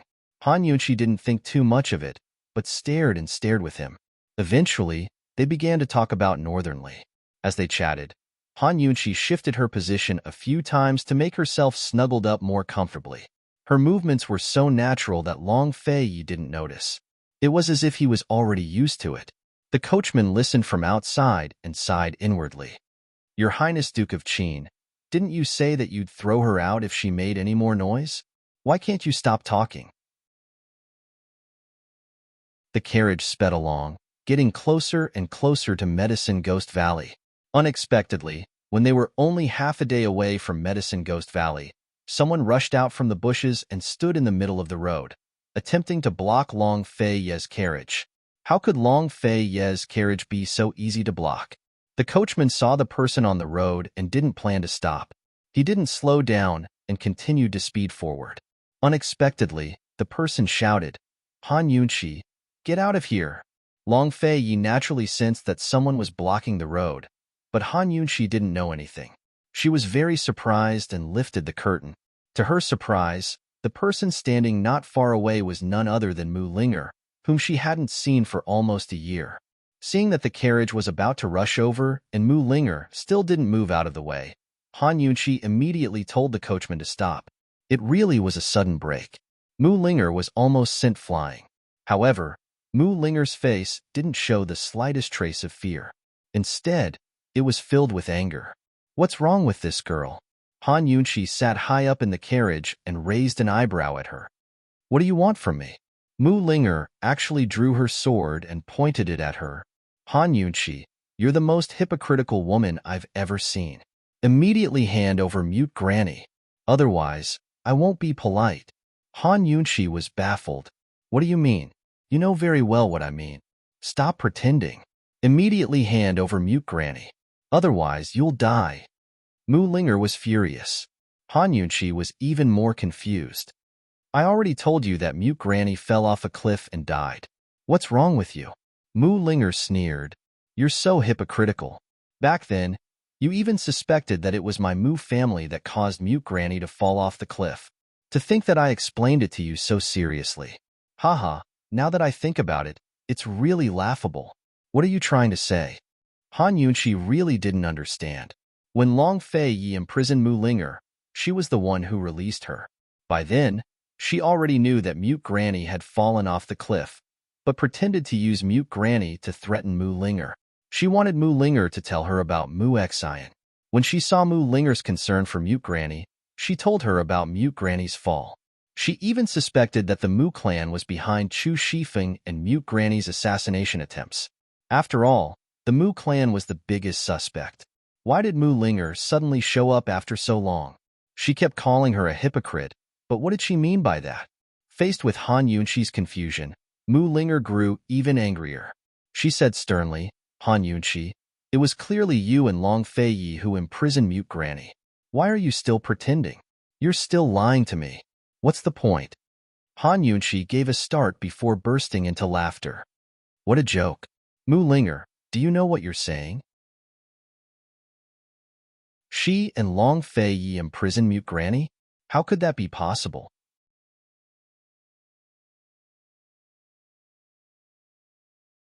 Chapter 462. Han Yunqi couldn't help but laugh. Inside the carriage, the expressionless Long Fei's expression had long changed. He lifted the curtains slightly to look outside, a sinister glint in his eyes. Han Yunqi didn't know that Long Fei Yi was watching all of this from inside the carriage. She looked at Mu Ling and shook her head. Even though she knew that Mute Granny had fallen off a cliff and her chances of survival were slim, she didn't give up. For the past year, she'd kept asking Long Fei Yi to find her body. It was only recently that she didn't give up. Han Yunqi had always felt guilty about Mute Granny's death. But that didn't mean that Mu Ling had the right to slander her like this. What a hypocritical woman. How dare you bully an innocent old woman? I, Mu Ling, despise you. Mu Ling scolded angrily. She'd said before that if Han Yunqi dared to harm even a hair on Mute Granny's head, she'd look down on her. Han Yunqi was furious as well. She jumped out of the carriage and shouted, Mu Ling, you better show me proof. Otherwise, don't even think about leaving today. Proof? Mu Ling smiled cold. I must have been out of my mind to not suspect you. You're the proof yourselves. What proof do you need from me? Don't try to talk nonsense with me. Han Yunqi snapped. What? Do you want me to say it out loud? Mu Ling laughed mockingly. Han Yunqi, the only people who know about Mute Granny are you, the Duke of Qin, and Qi brother. Only my Mu family knows about it. So? Han Yunqi asked.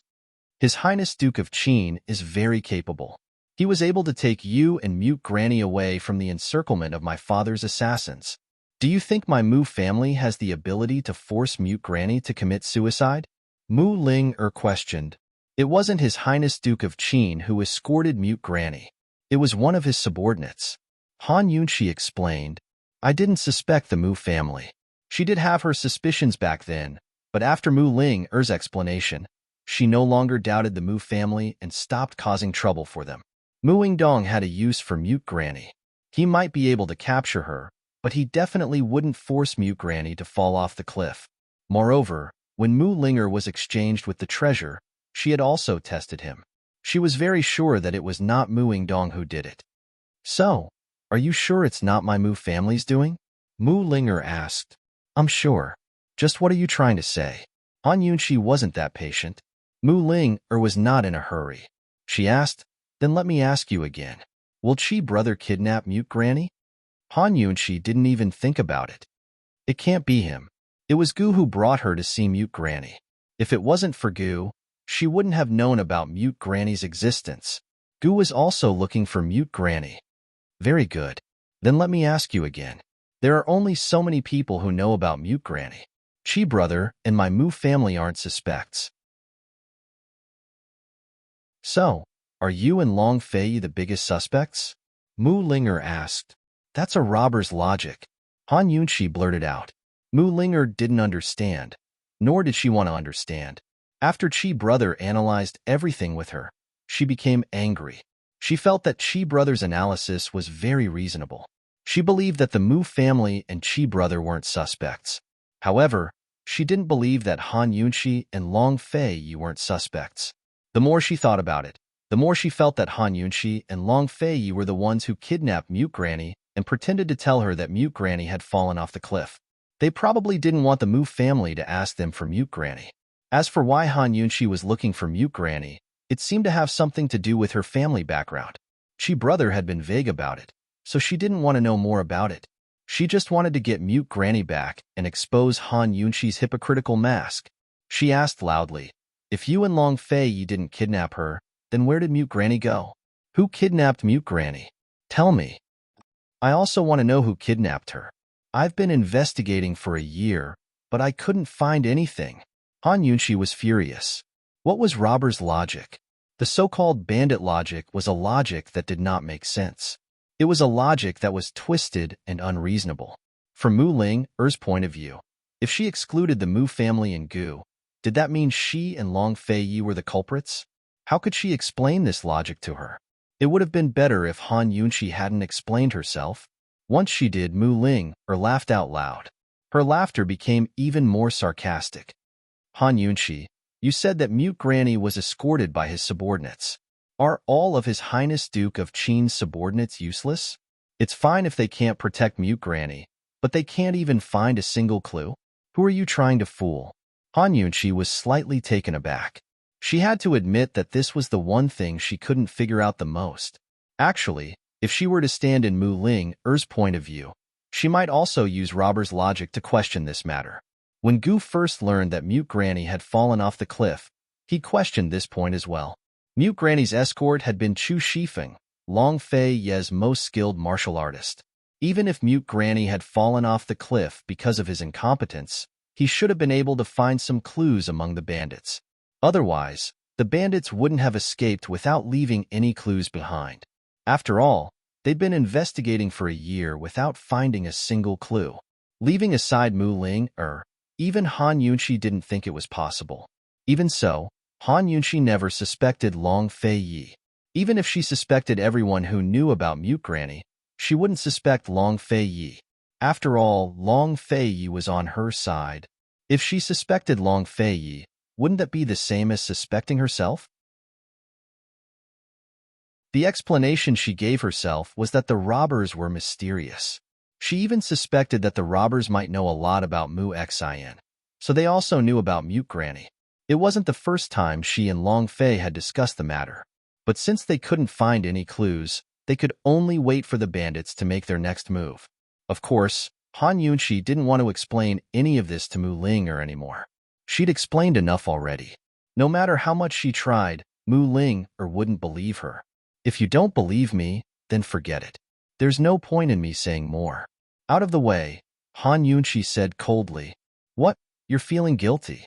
Don't tell me you think those bandits have powerful backgrounds and powerful martial arts. That's laughable.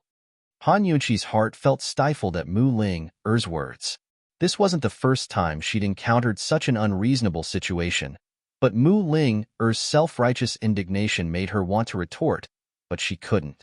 Fine, she admitted that she and Long Fei Yi were indeed suspicious, but only they knew that they were innocent. Han Yunxi looked deeply at Mu Ling. Without saying a word, she turned to get into the car. Unexpectedly, Mu Ling suddenly shouted, "Hand over Mute Granny, or don't even think about leaving." As she said that, she raised her sword and charged. Unfortunately, before she could get close to Han Yunxi, Shadow Guard Su Donglin appeared. He blocked her sword and forced her to the ground. Mu Ling wasn't satisfied and immediately jumped up. Han Yunxi, you're feeling guilty, aren't you? Han Yunxi ignored her and got into the car. Mu Ling didn't say anything because she didn't have time to block Su Donglin's sword. She didn't have time to speak. Her medical skills were top-notch, but her martial arts were average. She was already very lucky to be able to block 3 of Su Donglin's moves. After Han Yunxi got into the car, she saw that Long Fei Yi was still marking the papers. She sat to the side and propped her head up in thought, but didn't say anything. When she heard the sounds of swords clashing outside the car become more and more intense, she said to Long Fei Yi, "Let's go. Don't offend the Mu family too much. After all, they control Medicine City." Han Yunxi knew that Long Fei Yi's indifference didn't mean that he didn't mind. He just didn't like to talk nonsense. Su Donglin, a shadow guard, was enough to kill Mu Ling. Long Fei really did want to kill her, but Han Yunxi's words weren't wrong either. Once he killed Mu Ling, he'd be going head-to-head with the Mu clan. Mu Yingdong wouldn't swallow such humiliation. For the time being, he didn't want to touch the powers of the 4 cities, so he didn't want to cause trouble for them. "Fu Bo, why aren't we leaving?" Long Fei Yi asked. Yes. Only then did the coachman Fu Bo start the car. Seeing this, Su Donglin hurriedly followed, no longer paying attention to Mu Ling. Mu Ling had been knocked to the ground long ago. With her right leg injured, it was difficult for her to walk, let alone chase after them. She stood up with difficulty and angrily threw away her sword, silently cursing herself for being brainless. As soon as she received Qi Brother's secret letter and learned that Han Yunxi would be passing by, she impulsively came looking for her. She didn't know that Long Fei Yi was also traveling with her. Under these circumstances, how could she deal with Han Yunxi? She was simply courting death. After being angry for a long time, Mu Ling obediently sat down and bandaged the sword wound on her right leg. Then, she obediently picked up the sword that she had thrown away and used it as a crutch. She didn't know where Qi Brother had gone. A few days ago, he looked for her for tea and analyzed the matter of Mute Granny with her. But that night, he disappeared again. It wasn't until this morning that he sent her a secret letter. She really didn't know what Chi brother was busy with. But this time, she was still very happy. Chi brother only told her about Mute Granny and asked her to test Han Yunchi.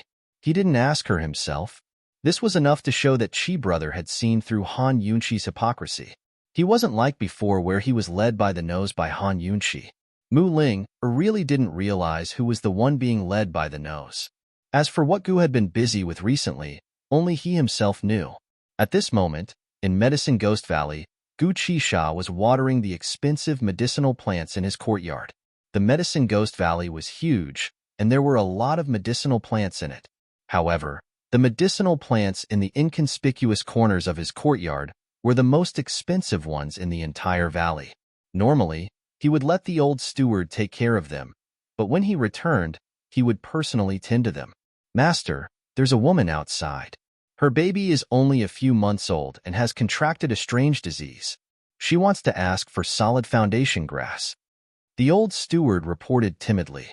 Gu Qisha pretended not to hear him and carefully washed the leaves of his precious medicinal plants. The old steward hesitated for a moment before saying, "Master, that woman is quite pitiful. She's injured and can't take care of her baby. Even after being born, the baby still doesn't know who its mother is. Sigh, it's quite sad to say this. How about?" Gu Qisha continued to ignore him. The old steward sighed softly. He knew that it was useless to say anything more. There were so many people outside who wanted to ask for medicine. His heart would occasionally soften, but unfortunately, it was useless. Just as the old steward was about to leave, a young servant hurried over and signaled to him. The old steward immediately understood what was going on. He hurriedly turned back and reported, "Master, His Highness Duke of Qin and the others are here." His Excellency Pill Fiend had been waiting for His Highness Duke of Qin and esteemed Wang Fei for several days now.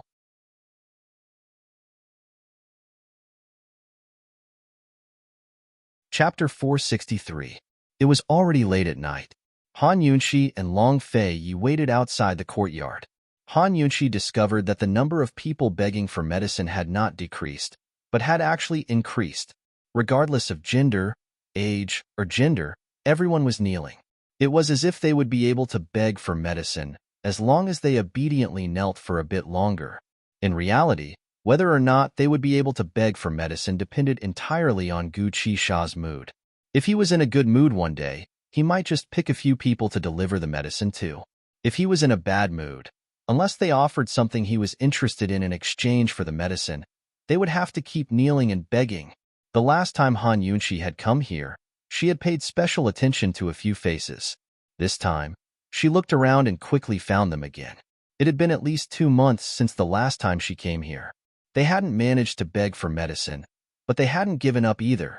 From the looks of it, there were probably people who had been kneeling here for half a year. Based on Gu Qisha's personality, kneeling here for half a year would probably cause him to return empty-handed. This Gu Qisha, if he didn't want to give them medicine, he should have directly rejected them. Why did he have to let them kneel here and give them out depending on his mood? Han Yunxi looked at the dense crowd and cursed under her breath. Despicable. At this time, the old steward personally opened the door. "Your Highness Duke of Qin, esteemed Wang Fei, sorry for the wait. Please come in." Han Yunxi and Long Fei Yi were just about to enter when the sound of hurried horse hooves came from behind them, followed by a servant's anguished wail. "Master! Master! Madam has passed away. The night before yesterday, Madam passed away." A middle-aged man in the crowd shot to his feet and looked over in a daze. He spat out a mouthful of blood and fainted. The servants around him supported him, and someone anxiously pinched his philtrum. The servant got off his horse and scrambled over, tears streaming down his face. "Master, master, wake up. The estate is still waiting for you to return and preside over the situation. Hurry and bring me some hot water." Han Yunxi tossed out these words before rushing over like an arrow. The old steward glanced at Long Fei Yi, but Long Fei Yi was looking at his Wang Fei and ignored him. The old housekeeper could only silently agree that the princess consort was ordering him around. Han Yunxi asked the people surrounding the middle-aged man to move away so that the air could circulate. She laid him flat and checked his breathing and heartbeat before taking his pulse. When the old butler brought the water over, she had already confirmed that the patient's life was not in danger. Because he was too tired, his liver was depressed for a long time, and coupled with the sudden blow, he vomited blood. From the servant's words, it could be inferred that this master should have come to ask for medicine on behalf of the madam. Unfortunately, before the medicine could be obtained, the madam had passed away. His life was not in danger, but he was still unconscious. Who knew how he would face the cruel reality when he woke up? Han Yunqi sighed faintly. She gave the servant some first aid pills and the hot water brought by the old housekeeper before leaving. The old butler followed behind without making a sound. Han Yunqi couldn't help but ask, "Butler," she fainted, "did all of you save her?" "Princess Consort, there are people kneeling here because they're tired, sick, and people like her who can't take the blow every day. Sickness and death are normal for people. If you want to save them, wouldn't the Medicine Ghost Valley become a clinic?" The old butler said helplessly, "Then why are you planting these herbs? Are you planting them for fun?" Han Yunqi suddenly asked in a loud voice. Instantly, everyone looked over. The old butler did not dare to quarrel with this master and wanted to persuade her to leave, but the person in the courtyard could not wait for him to come out. "Princess Consort is right. We're planting them for fun." This voice was filled with laughter and sarcasm. Han Yunqi immediately looked over and saw that Gu Qisha had unknowingly appeared on the courtyard wall. His large black robe was fluttering in the night wind, making him look like a ghost in the night. "That's Sir Pillfiend. Sir Pillfiend has appeared." It was unknown who had suddenly shouted from the crowd, but the entire courtyard was stirred up. The people who had been standing all knelt down and begged with everyone else. "Sir Pillfiend, please do a good deed. Please save my mother. Sir Pillfiend, this old man has been kneeling here for 3 months now. This old man is willing to give up his life here, so please save my son." Countless pleas broke the moonlit night in the valley with Ning Jing. Han Yunqi was speechless at these people, but if they didn't beg, what else could she do? Gu Qisha ignored all of this and turned a deaf ear to it. His smiling eyes swept past Long Fei Yi and landed on Han Yunqi. "Princess Consort, planting herbs is a very fun thing to do. If you're interested, Medicine Ghost Valley welcomes you at any time." Long Fei Yi looked on in confusion. Gu Qisha seemed to be very excited about their arrival. Could it be that this guy was so confident in his adulterated medicine? Wasn't he in a hurry to ask them why they were here? Of course, Long Fei Yi kept his confusion to himself and did not show it. Playing with human lives, isn't Sir Pillfiend afraid of being punished by the heavens? Han Yunqi angrily cursed. A trace of ruthlessness flashed through Gu Qisha's eyes. Heavenly punishment? Ever since he left Medical City, he had never been afraid. After everything he'd experienced in Medical City, how could he lose to heavenly punishment? However, when faced with Han Yunqi, Gu Qisha's eyes held a trace of a smile. "Qin Wangfei, it's not good for you to slander me like this. Sir, I'm only a farmer, not a murderer. Don't misunderstand. You're 100 times more despicable than murdering people for their wealth. Don't think I don't know that you bought hundreds of herbs from other places. They're all rare treasures. Each of them can save several lives. You bought them but didn't use them. What's the difference between that and taking someone's life?" Han Yunqi questioned. If this guy hadn't bought those herbs, those who needed them could still buy them and beg for them. But since he'd bought them, those who needed them would have to kneel here and wait for him to be in a good mood. "Sir, I didn't steal or rob. I bought them with real money and kept them as my treasures. How could you blame me for that?" Gu Qisha said innocently, but a trace of amusement flashed through his eyes.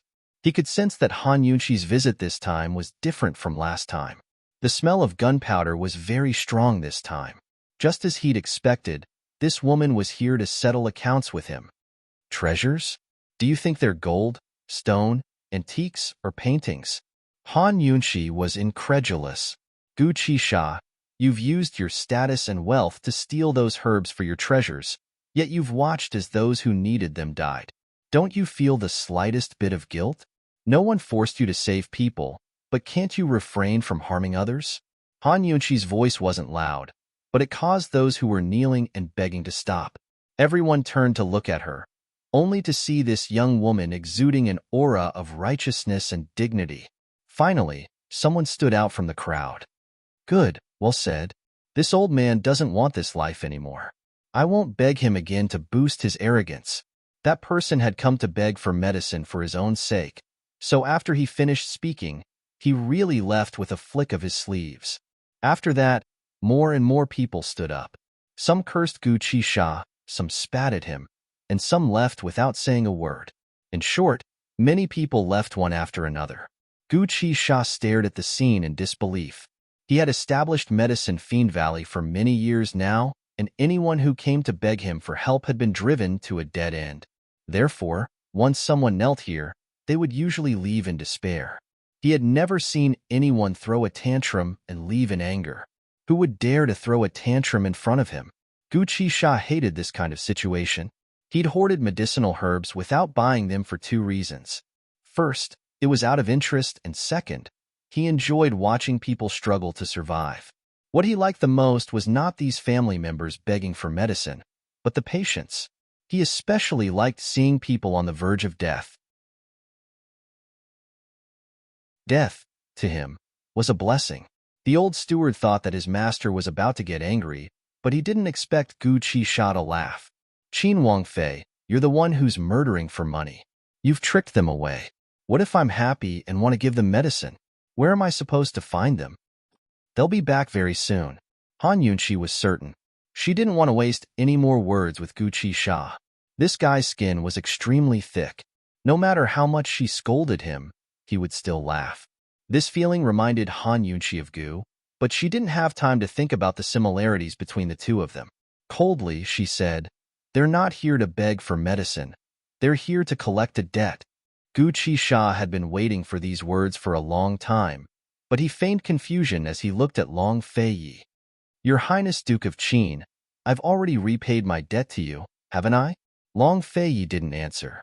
Instead, he walked into the courtyard with his hands behind his back.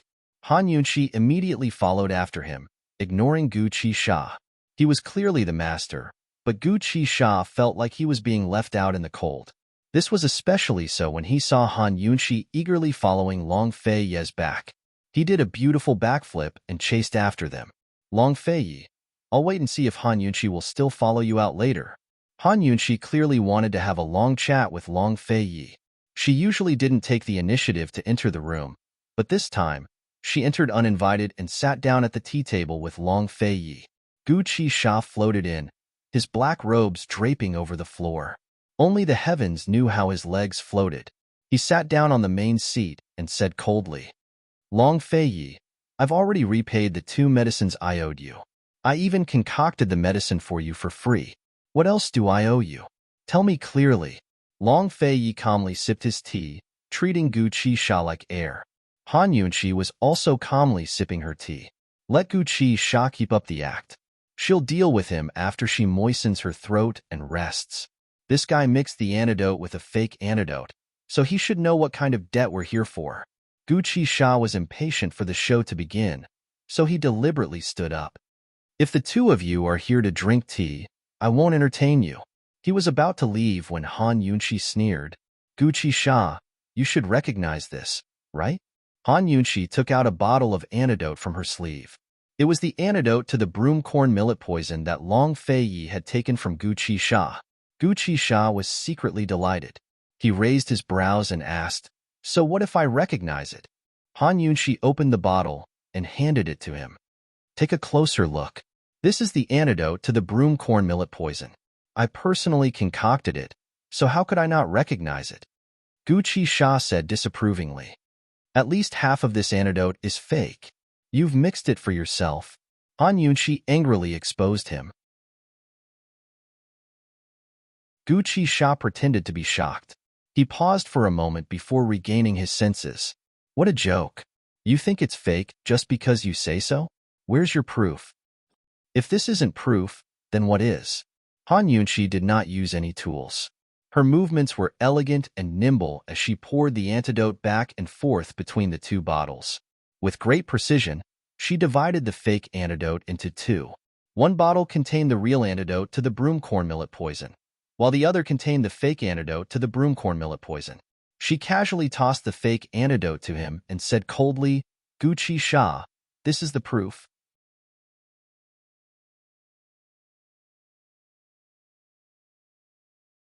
Chapter 464. With Gucci Sha and Han Yunqi's skills, they would be able to tell that the antidote wasn't the real antidote the moment they received it, so there was no need for them to test it. Gucci Sha was secretly impressed by Han Yunqi's ability to separate medicinal powders. Even he couldn't compare to her. Being in contact with medicine all year round, he had a rough idea of what was going on. Based on the amount of fake medicine in his hand, he could roughly estimate that Long Fei had used up about 20% of the antidote. Han Yunqi, I don't think it's your Qin Wang Fei style to casually use some useless medicinal powders to trick people, right? Gucci Sha laughed disdainfully. He was clearly implying that Han Yunqi had purposely used some fake medicine to trick him. Han Yunqi already knew that Gucci Sha wouldn't admit to it so easily. Since she was here, she must have made ample preparations. She slowly sat down. Gucci Sha, the amount of serpent fruit that His Highness gave you should be about 3 taels and 2 qian, right? So what if it is? Gucci Sha couldn't deny this. Are you sure? Han Yunqi wanted a definite answer. Yes. Gucci Sha readily admitted. Very good. According to the antidote formula for broomcorn millet poison, if you use up all of the serpent fruit that's worth about 3 taels and 2 qian, you'll need to make 1.5 bottles of this antidote. May I ask if you've used up all of the serpent fruit? Han Yunqi asked seriously. A hint of admiration flashed across Gucci Sha's eyes. He didn't think that Han Yunqi would think of this method, but he wasn't afraid. The person he wanted to trick was Long Fei, so he had naturally put in a lot of effort. Gucci Sha glanced at Long Fei, only to see that Long Fei didn't react at all. He was leisurely sipping his tea as if he was a bystander watching a show. Let him be idle for the time being. Let's see if he can keep his composure later. I didn't use up all of it, Gucci Sha replied. Han Yunqi nodded, then asked, how much did you use? Gucci Sha's eyes flashed as he replied, 2 taels and 7 qian. Han Yunqi was puzzled. Are you sure? Why would Gucci Sha report such a number? If this guy had used a snake fruit that was worth 2 taels and 7 qian, then the antidote he had concocted should have been filled to the brim. But he'd given Long Fei an 80% full. Wasn't this fellow digging a hole for himself to jump into by giving such a number? I'm sure. Gucci Sha said coldly. The antidote made from the snake fruit is the whole bottle. You only gave it 80% full. What do you mean? Han Yunqi immediately asked. This time, Gucci Sha slammed the table and stood up. Han Yunqi, even if you want to trick me, don't think I'm an idiot. I clearly gave you a whole bottle. As Gucci Sha spoke, he glared at Long Fei, Duke of Qin. Speak. Long Fei glanced over and said disapprovingly, only 8 points? Long Fei. Gucci Sha was enraged. Long Fei ignored him. There was no point in arguing when there was no evidence. Only trust was useful. Obviously, Han Yunqi would only trust Long Fei. Moreover, her focus wasn't on whether the antidote Gucci Sha had given Long Fei was 80% full or not. Regardless of how much it was, she would be able to deduce the truth based on the snake fruit. You're competing. If you say it's 100%, then it's 100%. Han Yunqi was very generous. Gucci Sha already knew that Han Yunqi would only trust Long Fei in this matter. He looked at Han Yunqi and waited for her to continue her analysis. Gucci Sha, you used a snake fruit that was worth 2 taels and 7 qian to concoct a full bottle of antidote, right? Han Yunqi asked seriously. Yes. Gucci Sha replied loudly.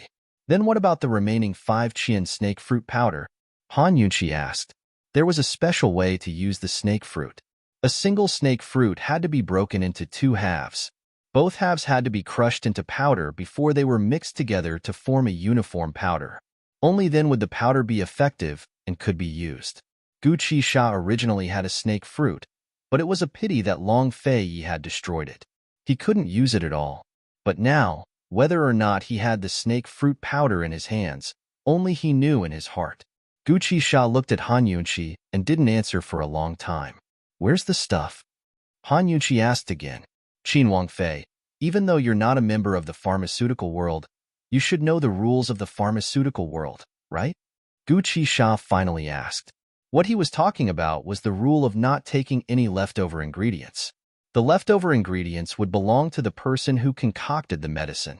Han Yunqi naturally knew this, but she still replied, You know that this princess consort is an outsider, so I don't know. If you don't know, then let me tell you. This daddy was the one who concocted the medicine, so the leftover ingredients belong to this daddy. No one can take them away. Gucci Sha said arrogantly. This princess consort already said that this princess consort doesn't know the rules. So are you going to give it to me or not? Han Yunqi's tone was laced with a hint of threat. As soon as she finished speaking, Long Feiyi, who had been silent all this time, suddenly stood up. It was obvious that he was about to attack. No matter how one looked at it, he looked like one of Han Yunqi's assassins. One look was all it took to command him. Gucci Sha glanced at Long Feiyi with resentment in his eyes, but he didn't show any intention of moving. However, when Long Feiyi raised his sword, Gucci Sha immediately said, Forget it, forget it. This daddy has used up all of the snake fruit. Is that enough? Used it all? Then you'll need a bottle and a half of the antidote. Even if you used a full bottle of the antidote, what about the remaining half? Han Yunqi asked. Gucci Sha fell silent again. Where's the antidote? Han Yunqi pressed. What? This princess consort can't get it from you. So I need His Highness Duke of Qin to step in. She didn't mean to step in. She meant to make a move. Gucci Sha reluctantly tossed over a packet of snake fruit powder. This is all that's left. Han Yunqi knew that this guy wasn't telling the truth. Fortunately, she had the detoxification system, which allowed her to perform precise calculations. Otherwise, she really would have been fooled by this guy. She took the packet of snake fruit powder and lightly weighed it in her hand. She was certain that there was about 1.5 grams left. From the looks of it, Gucci Sha had only used 1.5 grams of snake fruit.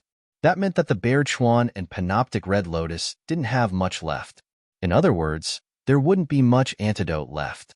Based on the ratio of 1.5 grams of snake fruit to 1.5 grams of antidote, Han Yunqi could immediately estimate how much broomcorn millet poison antidote could be made from 1.5 grams of snake fruit.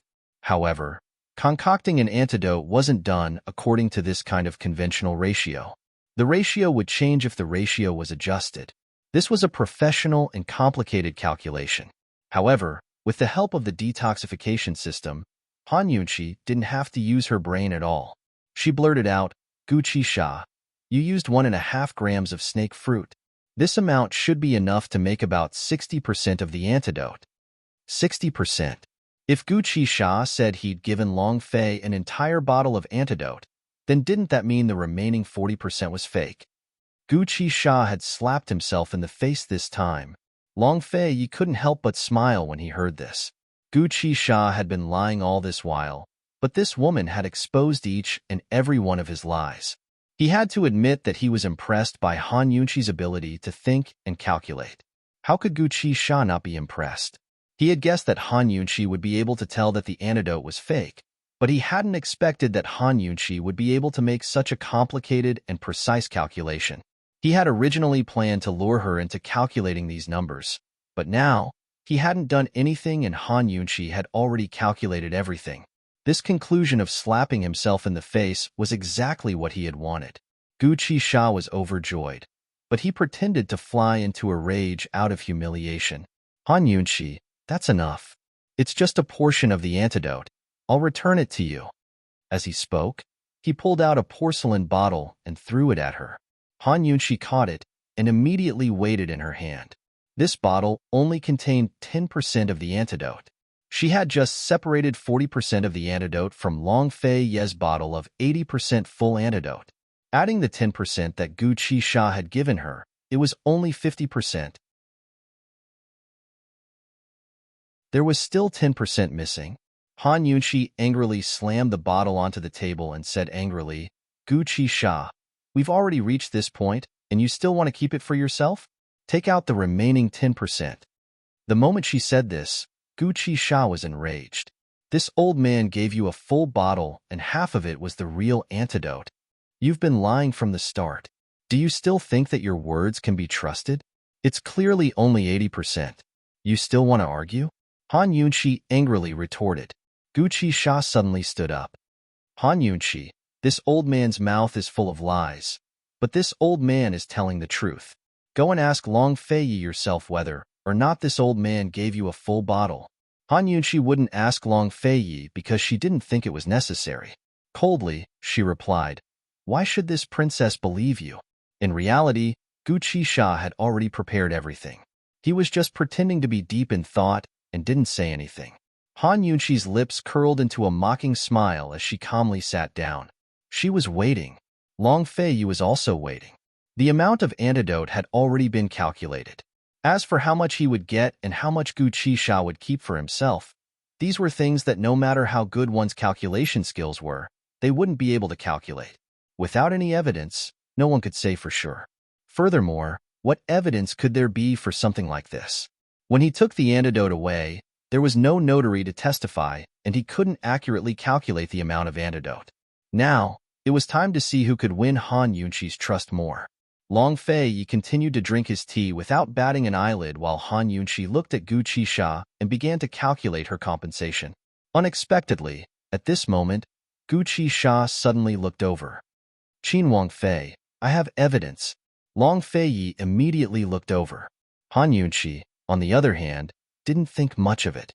She couldn't imagine what kind of evidence could there be for something like this. Gu Qixia picked up the white porcelain bottle that contained the antidote and gently sniffed it before pouring out all of the antidote. Han Yunqi looked at him suspiciously. "What are you trying to do?" Gu Qixia didn't say anything and simply smashed the porcelain bottle onto the ground, shattering it into 4 or 5 pieces. This time, Long Feiyi and Han Yunqi were both puzzled. What was this guy trying to do? Gu Qixia picked up the porcelain bottles one by one with great interest and placed them on the tea table with the sides facing the sky. "Gu Qixia, what kind of evidence is this?" Han Yunqi couldn't help but ask. Gu Qixia smiled but didn't say anything. He flipped the porcelain bottles over one by one until the insides faced the sky. At this moment, Long Feiyi and Han Yunqi finally realized that something was wrong with the porcelain bottles.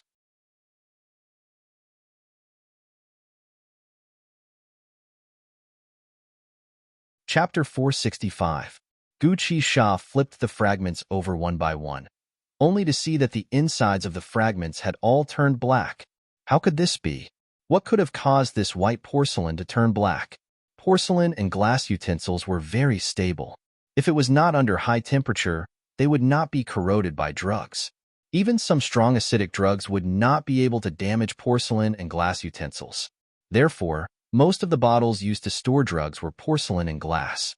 The antidote for broomcorn millet poison had an average pH level, so even if it was kept in a bottle for several years, it would not react with the porcelain. Could it be that it was those ineffective powders? Han Yunqi immediately looked at the porcelain bottle containing the ineffective powders, while Long Feiyi looked at Gu Qixia with a trace of unease in his eyes. Gu Qixia's earlier anger was all an act. Ever since he found out that Han Yunqi and Long Feiyi had arrived, he had been in a good mood. He looked meaningfully at Long Feiyi, but was not in a hurry to speak. The three of them remained silent, each with their own thoughts.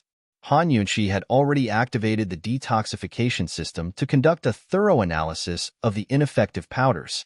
She had not paid much attention to the fact that the powders were fake and ineffective, so she had focused all her attention on the dosage of the powders.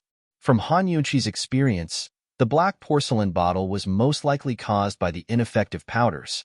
Either the ineffective powders had reacted with the porcelain bottle, or the ineffective powders had been affected by the broomcorn millet poison and changed the color of the porcelain bottle.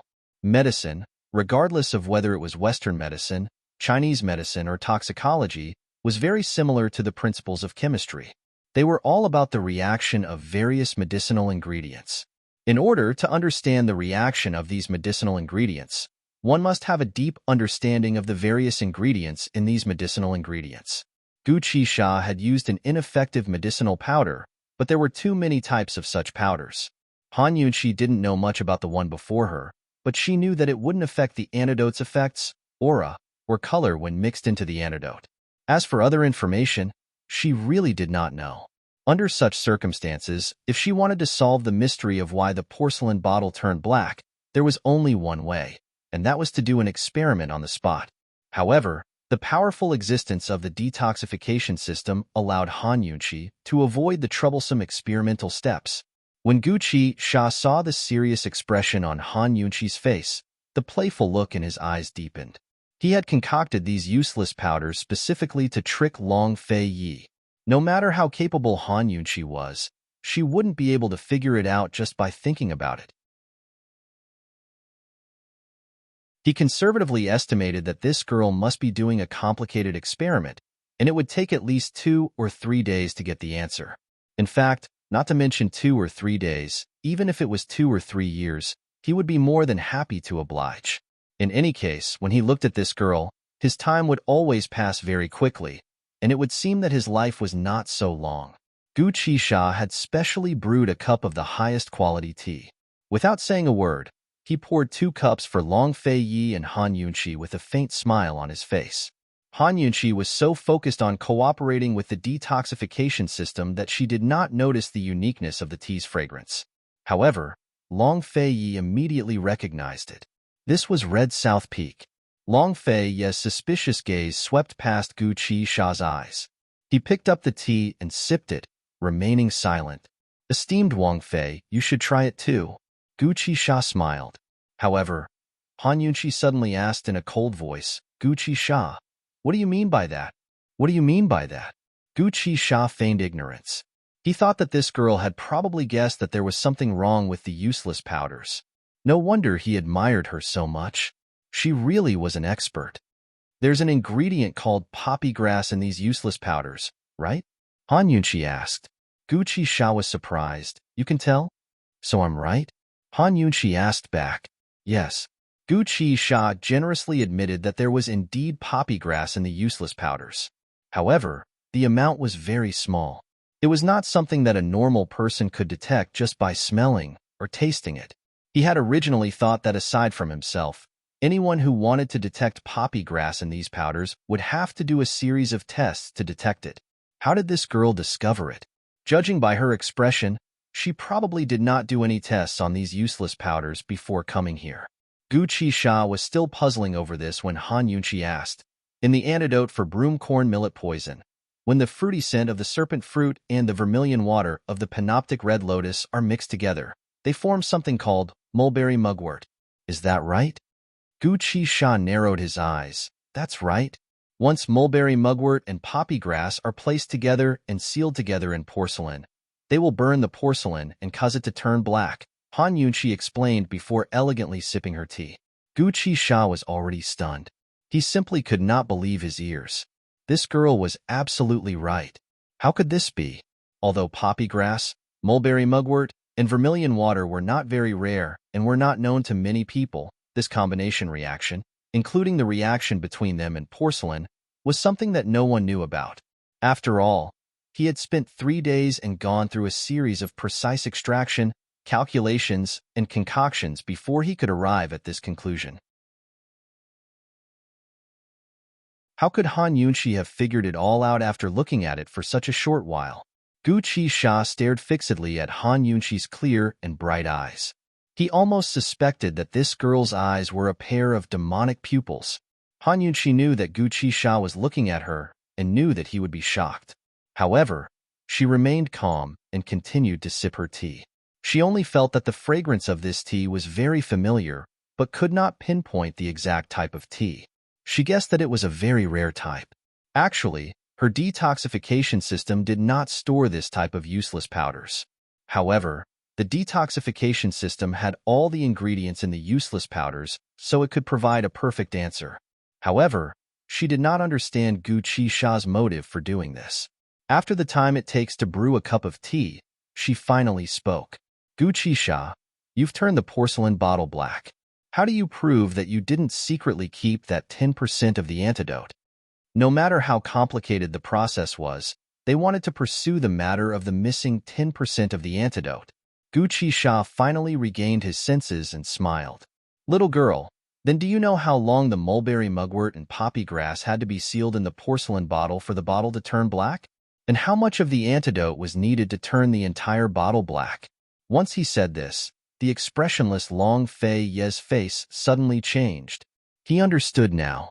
When Gu Qisha had concocted the antidote, he must have carefully calculated the amount of antidote he secretly hid, the amount he mixed, and even the size of the porcelain bottle he gave him. Without a doubt, it must have been a full bottle of antidote in order to completely turn the inside of the porcelain bottle black. What a good Gu Qisha, to think that he had kept such a trick up his sleeve.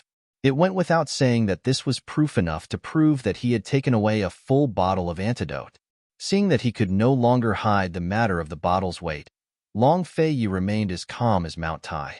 He pondered over Gu Qisha's motive for doing this.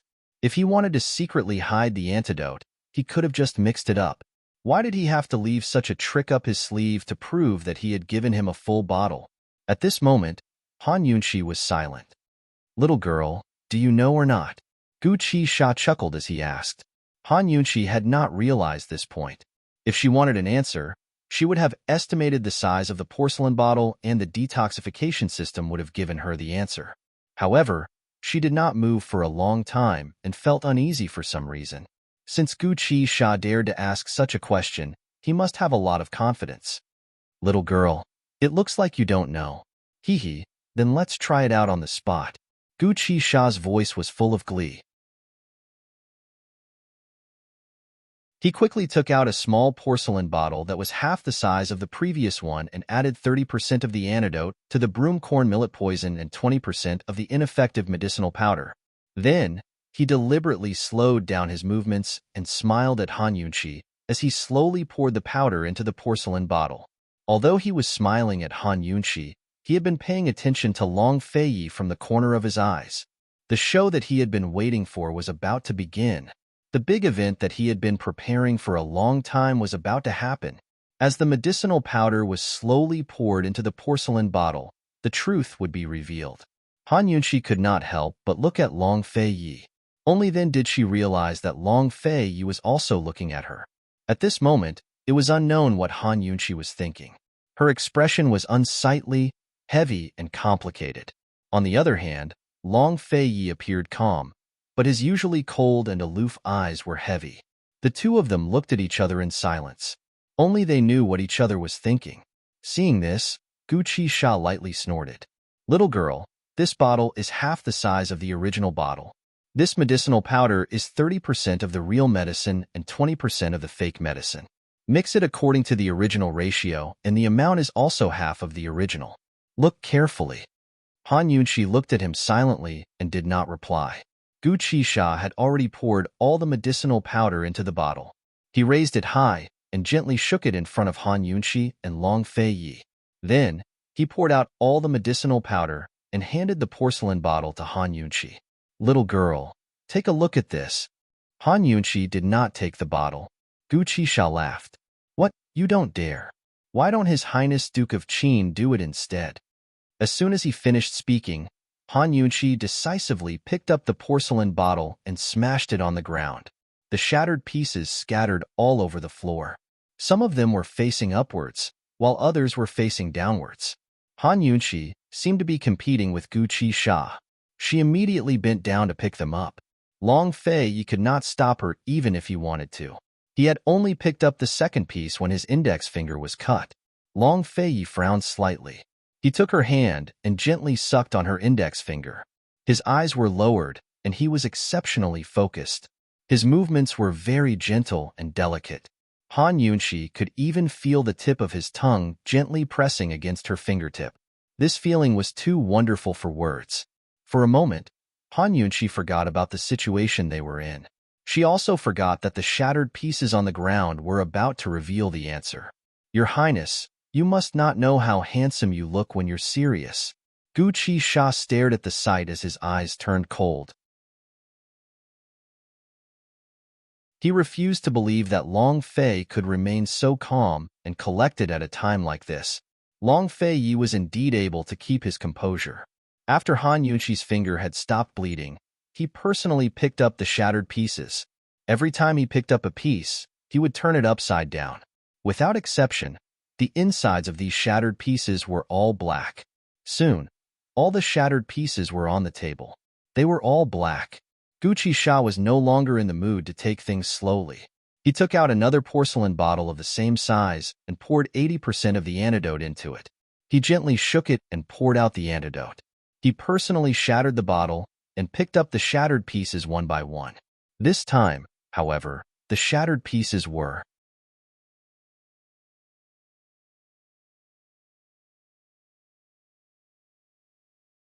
Chapter 466. What color were the shards that Gucci Sha picked up? Were they both black and white? No, these shards were actually still white. They were the original color of the porcelain bottle and had not changed in the slightest. The two piles of shards were placed next to each other on the tea table. The contrast between the two piles of shards, one black and one white, was extremely obvious. This was irrefutable evidence that no one could ignore. This irrefutable evidence proved that only a full bottle could cause the porcelain bottle to change color. An 80% full bottle would not be able to do so. On the other hand, the porcelain bottle that Han Yunxi had brought over was completely black. Therefore, the antidote that Long Fei Yi had taken from Gu Qisha was indeed a full bottle. Han Yunxi and Long Fei Yi were both shocked. The two of them looked at each other with different expressions. Han Yunxi had a serious expression, while Long Fei Yi remained expressionless. Gu Qisha looked at them with admiration. However, admiration was one thing. This time, he had spent so much effort to come up with such an ingenious plan. Naturally, he would not let Long Fei Yi get away with it. Little girl, we only have 50% of the antidote left. That's why I used half of the antidote as an experiment and simulated two situations. A full bottle and an 80% full bottle. Only a full bottle would be able to cause the porcelain bottle to turn black. An 80% full bottle would not be able to do so. Are you satisfied with this evidence? Gu Qisha patiently asked. Han Yunxi stared at the shards without saying a word. Gu Qisha was very smart. He was not in a hurry to point the finger at Long Fei Yi. Instead, he provoked Han Yunxi. He sneered, "Qin Wangfei, you're still a member of this circle. For a mere 10% of the antidote, you came all the way here to trick me. You're really going all out, aren't you?" Han Yunxi immediately looked up at him. She was clearly a little angry. What? The evidence is irrefutable, and you still want to argue? How are you going to argue? Fortunately, I was careful. Otherwise, I don't know how badly I would have been slandered by you too. TSK, this world is really dangerous. Gu Qisha sighed.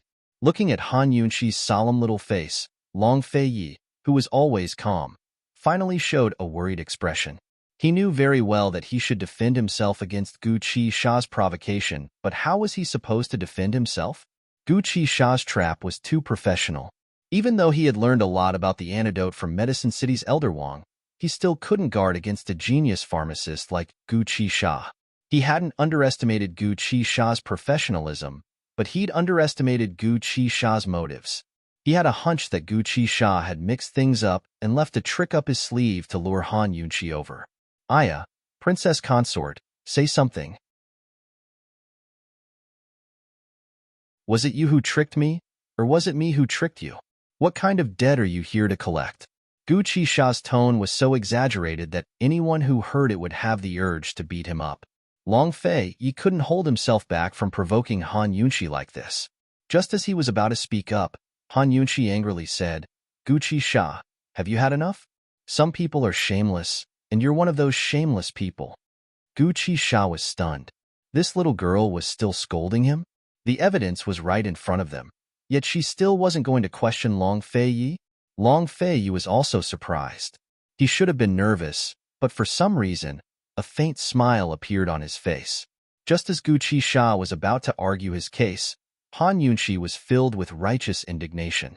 She picked up the rest of the fake powder and threw it at Gu Qisha. Gu Qisha, this is what you call irrefutable evidence. What do you mean by I tricked you? You make it sound like you've never tricked anyone before.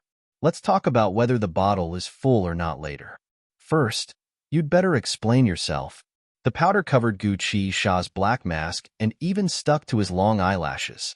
He should have been angry, But he couldn't bring himself to be angry when he saw this little girl's furious expression. He had meticulously set up this trap and waited for half a year, so he didn't mind taking a step back. He reached out and flicked his eyelashes. His hand was bony and his skin was dark, making him look extremely terrifying. However, his every movement was filled with a sense of elegance that couldn't be ignored.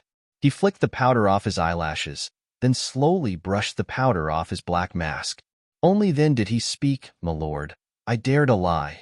"That's right, my lord. I did adulterate it. What do you think?" His tone was both arrogant and arrogant, making Han Yunxi very uncomfortable. She sneered, "You're speaking so generously. If I didn't know better, I would have thought that you were admitting it willingly." Not long ago, the two of them had engaged in an extremely calculative debate. She had spent a lot of effort to prove that he was the one who had mixed the fake powder, and that she and Long Fei Yi had not purposely added it. Gu Qisha almost choked on his own saliva. Could this little girl's tongue be any sharper? "What exactly do you want?" Gu Qisha asked. "I'll compensate you 10 times if it's fake." Han Yunxi had already thought of this. Gu Qisha was very generous. "Hee, I can even compensate you 100 times if it's fake, but I must find out exactly how much of it I've faked. If I haven't done it, my lord won't admit it." His words once again brought the topic back to the topic of quantity. According to the quantity of serpent fruit, the antidote they had concocted was only 60%. Long Fei Yi had only received 40%, and the rest was all adulterated powder. Gu Qisha had taken out 10%, and the remaining 10% was still missing. If Gu Qisha had hidden this 10%, then he would have to compensate Han Yunxi 20%. If the 20% was fake, then he would have to compensate her 10%, which was equivalent to 2 full bottles of the antidote. If Long Fei Yi had hidden this 10%, then Gu Qisha would only have to compensate Han Yunxi 10%. If the 10% was fake, then he would have to compensate her 10%, which was equivalent to 2 full bottles of the antidote. The antidote for broomcorn millet poison was no ordinary item. Now that it was practically impossible to find the 3 missing ingredients, the compensation was no small matter. Gu Qisha deliberately glanced at Long Fei Yi and smiled. "Isn't that right, Your Highness Duke of Qin?" At this time, Han Yunxi looked at Long Fei Yi again. Her elegant face was as serious as when she was treating a poison, or perhaps even more so. This wasn't the first time Long Fei Yi had found himself unable to see through this woman's eyes, but this was the first time he had been completely unable to see through her. Why is Han Yunxi looking at me like this? What is she thinking at this moment? Long Fei Yi looked calm, but his fingers tapping on the table betrayed him. This was the first time in his life that he felt uncomfortable under a woman's gaze. Actually, Long Fei Yi needed to refute Gu Qisha right now, but how was he supposed to do so? Gu Qisha was right. The evidence was irrefutable. He could admit that he had taken a full bottle of antidote, but how was he supposed to explain where the remaining 20% had gone? This woman in front of him was no fool. Moreover, after the commotion caused by Mu Linger on the way here, anyone would be able to link it to Mute Granny's incident. After all, there was only one antidote for broomcorn millet poison, and that was the antidote. Long Fei Yi remained silent while Han Yunxi looked at him with a solemn expression. The atmosphere between the two of them gradually became tense. "Your Highness Duke of Qin, please say something." Gu Qisha's please seemed polite, but he was actually pressing him. "Your Highness Duke of Qin, you've been in a hurry to find the antidote for broomcorn millet poison. You originally gave me a year's time limit, but later reduced it to half a year. I'm sure you're also in a hurry to detoxify the poison and save someone, right? Please don't bite me after saving someone. I've helped you find the antidote and concocted the medicine for you. Even if I haven't done anything, I've still worked hard, don't you think?" Han Yunxi slowly knitted her brows when she heard this. Long Fei Yi's brows furrowed even tighter when he saw Han Yunxi's complicated gaze. Only the heavens knew what kind of perilous waves were surging in his heart beneath his cold exterior. "Aya, Your Highness Duke of Qin, please say something." "I really did give you a full bottle, so please hurry up and say something. Don't let esteemed Wang Fei misunderstand. I can't afford to compensate you." Gu Qisha pretended to be on the verge of tears as he taunted. Long Fei Yi and Han Yunxi looked at each other in silence. Gu Qixia was very fond of the current atmosphere. He sneered. Stop putting on an act, you husband and wife. You know best how much medicine you have in your hands. In any case, I've only kept one portion for myself. If it's fake, I'll pay you 10 times the price. As for the rest, I won't admit it. Unexpectedly, Han Yunxi's brows suddenly relaxed, and she flashed a sly smile at Long Fei Yi. She's figured it out. She'd been looking at Long Fei Yi the entire time, trying very hard to find a flaw in his iron mountain like a mountain. She never doubted Long Fei Yi at all. How could Long Fei Yi lie to her on this matter? She firmly believed that Gu Qixia had only given her 80% of the medicine, so she'd been stubbornly thinking of a way to refute him and prove that there were flaws in his evidence. She'd finally figured it out. Gu Qixia, neither this princess consort nor his highness has admitted that these things are evidence. What are you so anxious about? Han Yunxi said coldly. Long Fei Yi was very surprised. What is this woman trying to say? Gu Qixia sucked in a breath of cold air. Most people refuse to shed tears until they see the coffin. But this girl doesn't even know the difference between life and death. If these aren't evidence, then what are they? Han Yunxi, even if you want to cheat, you shouldn't act like this, right? Gu Qixia's tone had also turned cold. Only the heavens know if the vase you gave His Highness was originally black or not. You're even willing to do something like adulterating the vase. You're not a trustworthy person to begin with, so what else can't you do? Han Yunxi raised her brows and retorted. Long Fei Yi almost laughed out loud when he heard this, but Gu Qixia almost spat out a mouthful of blood. Han Yunxi, you. Me? What about me? How can you prove that the vase you gave me was originally white? How can you prove that these black stains weren't originally there? Han Yunxi continued to ask. Gu Qixia was really angry. This woman. What is this woman's brain made of? How is she so smart? She can even think of this flaw. I've thought about this for so long, but I didn't even consider this point. Why doesn't this damned girl become a lawyer? However, Gu Qixia quickly calmed down and said confidently, Time? Han Yunxi, time can prove it. The degree of damage is related to time. If you don't believe me, we can take the vase and test it again. There's definitely a difference between the original black vase and the one that was dyed black after being filled with medicine. Gu Qixia explained seriously. Han Yunxi laughed disdainfully. Gu Qixia, forget it. You were the one who provided the vase, so who knows if you tampered with it or not. Gu Qixia really wanted to vomit blood. I've been wronged. Things have already gotten to this point. So how can Han Yunxi not suspect Long Fei Yi? Must she really suspect him? Damn girl, since you're saying this, I have nothing else to say. In any case, I won't admit it. I just won't admit it. Gu Qixia said angrily. It's not up to you to admit it. Han Yunxi's tone became unyielding.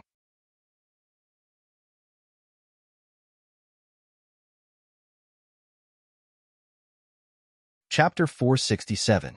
Han Yunxi looked at Gu Qixia coldly as she adopted a stance that wouldn't budge an inch. Gu Qixia narrowed his eyes dangerously as he stared back at her. It was as if a battle was about to break out between the two of them. Han Yunxi, I respected you for being a reasonable and reliable person, but I didn't expect you to be no different from any other woman. You're truly disappointing. Gu Qixia snorted coldly. How do you expect me to prove something that I can't prove? Han Yunxi retorted coldly. So you also know that you can't prove anything, Gu Qixia sneered. If you can't prove anything, then let's fight. If you win, then we'll take it that you only cheated us out of 10% of the antidote. If you lose, then you'll have to compensate us with 20%. Han Yunxi looked angry on the surface, but she was actually very calm and astute on the inside. She was certain that Gu Qixia had taken 10% of the antidote, so all she could think about was compensation. She wanted to get the best compensation possible. Gu Qixia didn't mind compensating them. His only goal was to find out where the 10% of the antidote had gone. Gu Qixia almost vomited blood when he heard Han Yunxi's words. She clearly knew that he couldn't beat Long Fei Yi, but she still wanted to fight him. Han Yunxi, you shameless scoundrel. Gu Qixia cursed angrily. If you don't fight, then it proves that you're guilty. Han Yunshi immediately retorted. Gu Qisha's mood soured when he heard this. You don't want to know where the 10% of the antidote went? The usually calm Gu Qisha was truly enraged at this moment. Long Feiyi, who had not been questioned, remained calm throughout, taking in Gu Qisha's every word and action. If he had been suspicious before, then he was now certain that Gu Qisha had an ulterior motive for deliberately emphasizing where the 10% of the antidote had gone. The black shadow that had barged into the hidden pavilion to kidnap Mute Granny surfaced in Long Feiyi's mind once again. He silently sized up Gu Qisha, his gaze as deep as the sea, unfathomable. Then you'll be the one who swallowed the medicine. You don't need to talk nonsense with me. Just tell me, are you going to compensate or not? Han Yunshi asked coldly. Gu Qisha didn't hesitate at all. No, even if I die, I won't compensate you. Han Yunshi ignored him and looked at Long Feiyi. Long Feiyi didn't like to talk nonsense even more than Han Yunshi. He directly drew his sword, and the sword chi broke the silence of the night. Despite having lost twice to Long Feiyi, Gu Qisha wasn't afraid at all. He held his head high and looked death in the eye. I won't regret even if I die. Han Yunshi's heart skipped a beat. She knew that Gu Qisha had been defeated twice by Long Feiyi's sword. She had thought that Gu Qisha would be afraid, but she hadn't expected him to be so stubborn. Although she was shocked, Han Yunshi didn't back down. She sneered. This princess consort doesn't believe that there's such a thing as going back on one's words. At this moment, the high and mighty Han Yunshi was like a domineering and iron-blooded queen. Even Long Feiyi seemed to be obeying her orders. As soon as she finished speaking, Long Feiyi made his move. He raised his sword and stabbed it at Gu Qisha. Han Yunshi waited. She waited for Gu Qisha to stop, beg for mercy, and admit defeat. Someone like Gu Qisha was definitely a coward who was afraid of death. His bearing and strength of character had nothing to do with him. This was a game, a negotiation, and even a business deal. Both sides were putting on an act, and only the one who could last until the end would win. Han Yunshi thought to herself as Long Feiyi's sword approached Gu Qisha. Long Feiyi was just like her, waiting for Gu Qisha to stop. The last two times, Gu Qisha had given in. This guy was the classic example of someone who wouldn't give up until he saw the coffin. However, this time, Gu Qisha didn't dodge, nor did he shout for the sword to stop. He just stood there, his eyes cold and stubborn as he stared straight at Han Yunshi. This guy, why isn't he dodging? Han Yunshi was puzzled. She couldn't help but ask, do you admit defeat? Unexpectedly, Gu Qisha didn't even answer her. Instead, he leaned forward and used his black robes to block the sword. Han Yunshi was shocked. Long Feiyi was also very surprised. However, Gu Qisha finally opened his mouth. He was as stubborn as a child as he said word by word, I didn't do it, so I won't admit defeat. Han Yunshi was puzzled. He won't admit defeat? Then where did the 10% of the antidote go? It couldn't have been Long Feiyi who took it, right? Why would Long Feiyi take that 10% of the antidote for no reason? Although the antidote for broomcorn millet poison was expensive, it was completely useless if it wasn't used to cure the poison. For some reason, Mu Ling, Er's angry eyes, and her accusatory words suddenly appeared in Han Yunshi's mind. Han Yunshi shuddered at the thought and stopped abruptly. Heavens, what was she thinking? How could she suspect Long Feiyi? What reason did Long Feiyi have to imprison Mute Granny? Long Feiyi had even less reason to hide her identity from her. Knowing her identity would not only help her guard against some unknown dangers, but it might even help Long Feiyi a lot. The orphan of Western Qin's imperial family had considerable influence. As a descendant of the poison sect, she would definitely be able to control some of the sect's resources. This would only benefit Long Feiyi. Long Feiyi would definitely tell her as soon as he had any news. Besides Long Feiyi, Gu Qisha was the only other person who had come into contact with the antidote. There was no third party. If it wasn't Long Feiyi, then it had to be Gu Qisha. Han Yunshi had no choice but to choose between Long Feiyi and Gu Qisha. Han Yunshi would only choose Long Feiyi. You're pretending. Keep pretending. You're even capable of adulterating the antidote. You still have. Before Han Yunshi could finish, Gu Qixia grabbed Long Fei Ye's sword and stabbed it into his shoulder. Blood immediately soaked his black robes and dripped to the ground. Master! The old steward cried out and tried to stop him, but Gu Qixia shoved him aside. He glared at Han Yunshi and roared, "This old man already said that I won't admit to anything if I didn't do it." Faced with such a gaze, Han Yunshi wanted to confidently kick him back, but in the end, her heart grew flustered and she subconsciously avoided him. She had always been firm in dealing with matters she had set her mind on.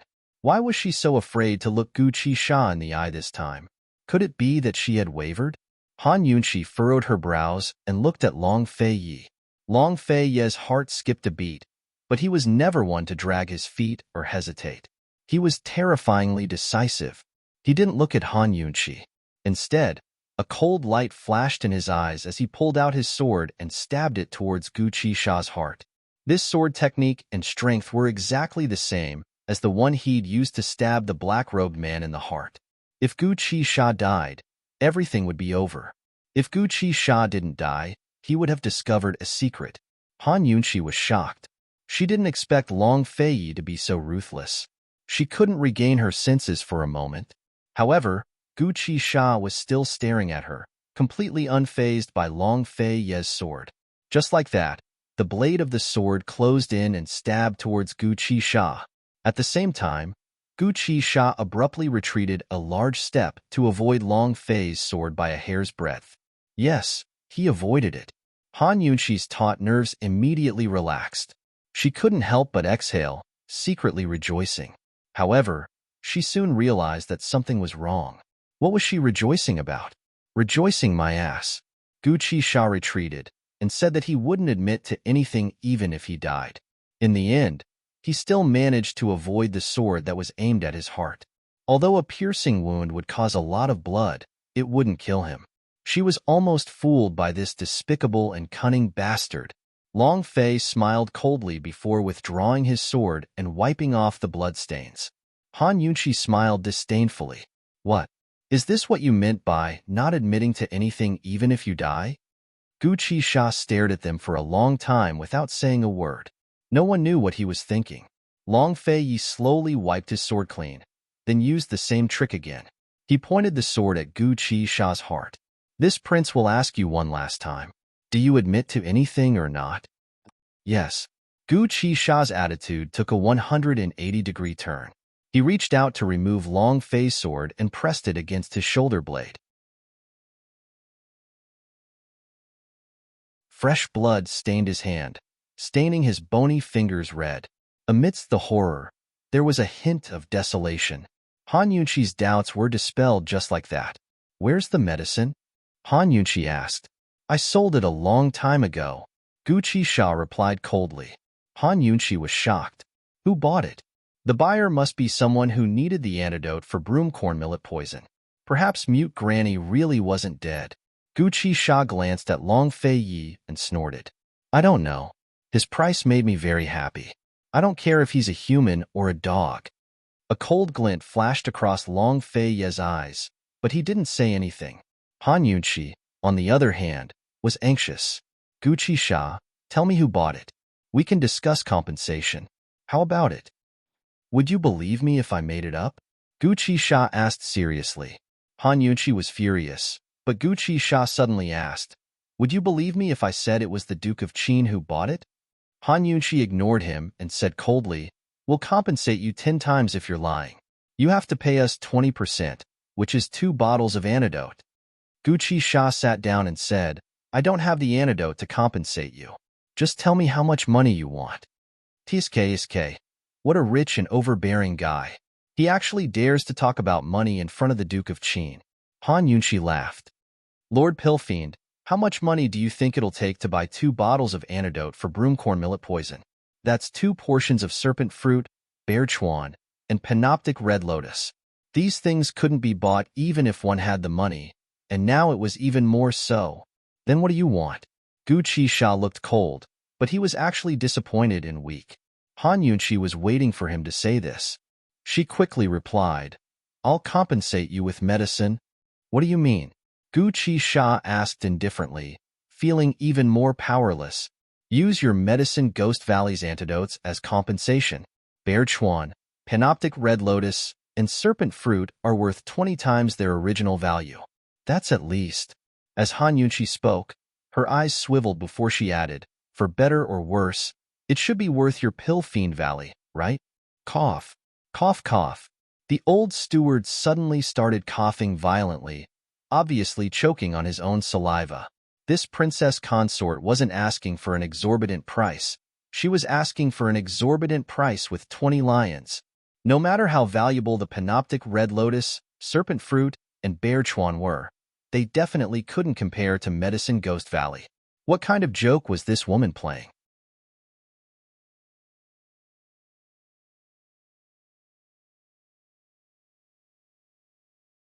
Chapter 468. The herbs in the Medicine Ghost Valley were not your average herbs. Every single one of them was of high quality.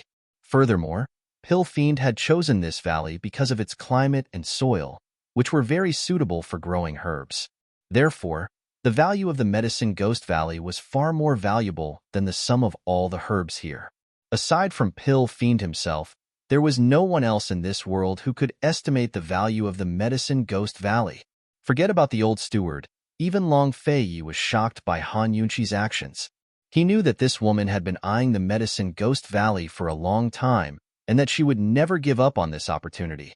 He thought that she would take it one step at a time. However, he never thought that she would be so ruthless. She actually wanted to take over the entire Medicine Ghost Valley in one go.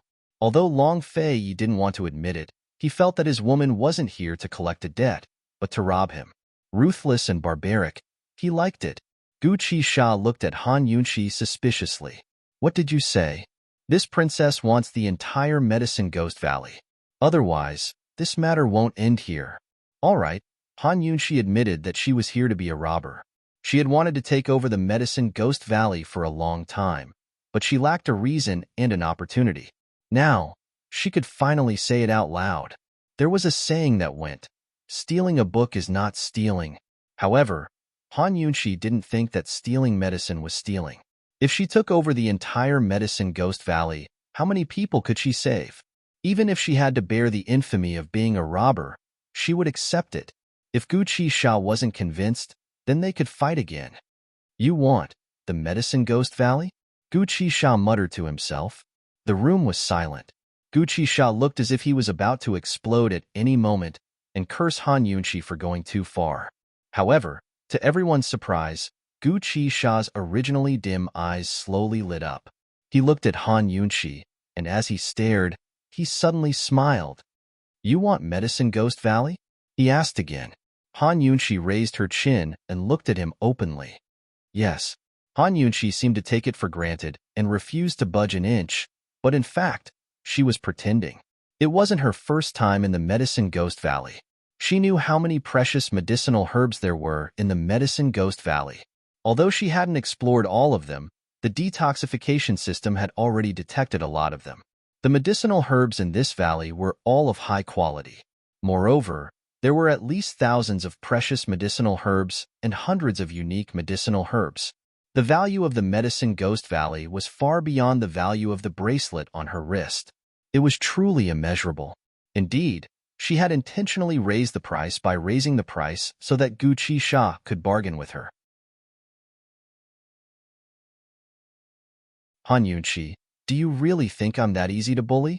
Gu Qi's expression was cold, but there was no real hostility in his eyes. Your Excellency Pill Fiend, you bullied us first. We are much easier to bully than you, Han Yunqi said with a smile. Do you know how many graded medicinal herbs there are in the Medicine Ghost Valley? How many unique medicinal herbs are there? Gu Qi asked again. The so-called graded herbs were those that had been appraised by Medicine City and given a certain level of quality. There were a total of 10 grades, from the 1st to the 10th. The higher the grade, the higher the value. As for the unique herbs, as their name implied, there was only one of them in the world. Once used, there would be no more. I don't know, Han Yunqi said calmly. I don't want Medicine Ghost Valley either. If you give me 2 bottles as compensation right now, I'll leave immediately. Well, when a woman acts shamelessly, it's 100 times scarier than when she's acting coquettishly. Long Fei Yi looked at Han Yunqi's helpless and innocent expression and couldn't help but smile dotingly. He loved this naughty side of her the most. The doting look in Gu Qisha's eyes was also thick, but he hid it very well and suppressed it with anger. He said, "It's fine if you don't know. Let's find Medicine City's Council of Elders and have them evaluate whether or not the Panoptic Red Lotus, Serpent Fruit, and Bear Chuan are worth a Medicine Ghost Valley." Medicine City's Council of Elders was the combined power of the Wang, Mu, and Xie clans. The Wang clan would naturally stand on their side, but it was hard to say what the Mu and Xie clans would do. Due to the conflict between Medical City and Gu Qisha, they probably wouldn't stand on Gu Qisha's side, but they definitely wouldn't side with them either. Han Yunqi wasn't stupid enough to cause trouble for herself. The Medicine Ghost Valley's value is easy to estimate, but how do you estimate the losses you've caused us? Han Yunqi retorted. Gu Qisha sighed heavily, seemingly helpless. He didn't answer. The old steward next to him was suspicious. His master had always been eloquent and sharp-tongued. So why was he so silent in the face of such a big matter? This didn't seem like his personality at all. With his personality, how could he remain silent? He would have laughed at Han Yunqi a long time ago. The old steward felt that his master was acting strangely, but he couldn't put his finger on it. Meanwhile, Long Fei Yi had been scrutinizing Gu Qisha all this time. "Lord Pillfiend, if you don't say anything, then we'll settle it like this?" Han Yunqi pressed on. She wasn't afraid of Gu Qisha bargaining, as long as he didn't say anything. "How about this? I'll give you 20 herbs. You can choose whatever you want as long as the Medicine Ghost Valley has them." Gu Qisha finally laid out his conditions. Han Yunqi shook her head. 50 herbs, no higher. Gu Qisha said. Han Yunqi shook her head again with a faint smile. "Then what do you want?" Gu Qisha looked gloomy. "I want the entire valley." Han Yunqi refused to budge. Gu Qisha snorted disdainfully. "Impossible. So we can't come to an agreement? You're not going to admit it in the end?" Han Yunqi sighed. Her words were full of threats. He had already tasted the consequences of going back on his word. Gu Qisha glanced at Long Fei Ye's sword and finally gave in. "I'll grant you whatever you want." Okay? He would grant Han Yunqi whatever she wanted. That was what it meant by granting her whatever she wanted. "You can't." Han Yunqi still refused. In negotiations, once you give in, you'll have to give in step by step. Gu Qisha huffed. "I'll also grant all the requests of those people outside. Okay?" Han Yunqi still shook her head. "I'll grant all the requests of whoever comes. Okay?" Gu Qisha asked angrily. The old steward thought that Qin Wangfei should agree now. She had just stood up for those people and wanted the Medicine Ghost Valley, so she must be trying to save someone. However, Han Yunqi still shook her head. Gu Qisha stopped talking and glared at Han Yunqi. Han Yunqi finally spoke. "Even if I don't have the entire Medicine Ghost Valley, I'll at least have half of the Medicine Ghost Valley. You'll be in charge of growing the medicine, and I'll be in charge of selling it." How does that sound? Selling medicine? This woman, who had just righteously accused Gu Qisha of leaving people in the lurch, actually wanted to sell medicine? Forget about the old steward and Gu Qisha. Even Long Fei Yi didn't know what to say about her. Jinjin originally thought that she was a bodhisattva, kind and righteous person who couldn't be any better. Jinjin originally thought that the first thing she would do after taking over the Medicine Ghost Valley would be to deliver the medicine, but she actually said that she wanted to sell it. Gu Qisha's interest was piqued. "Esteemed Wang Fei, are you saying that you plan to stay here permanently?" As soon as Han Yunqi mentioned her conditions, Gu Qisha thought of this point. It was also this thought that caused his dim eyes to gradually brighten. Even though he hadn't been able to expose Long Fei Ye's secret stash of the antidote after all this time, at least he had gained something. He liked this lass, so if she could stay in the Medicine Ghost Valley for a long time and hand over her authority to only grow medicine for him, he wouldn't even have to think about it. He would be more than happy to do so. He was only pretending to bargain because he didn't want this lass and Long Fei Yi to get suspicious. Stay here permanently? Han Yunqi hadn't even considered this question, but Long Fei Yi heard it clearly and remembered it in his heart, but he didn't say anything.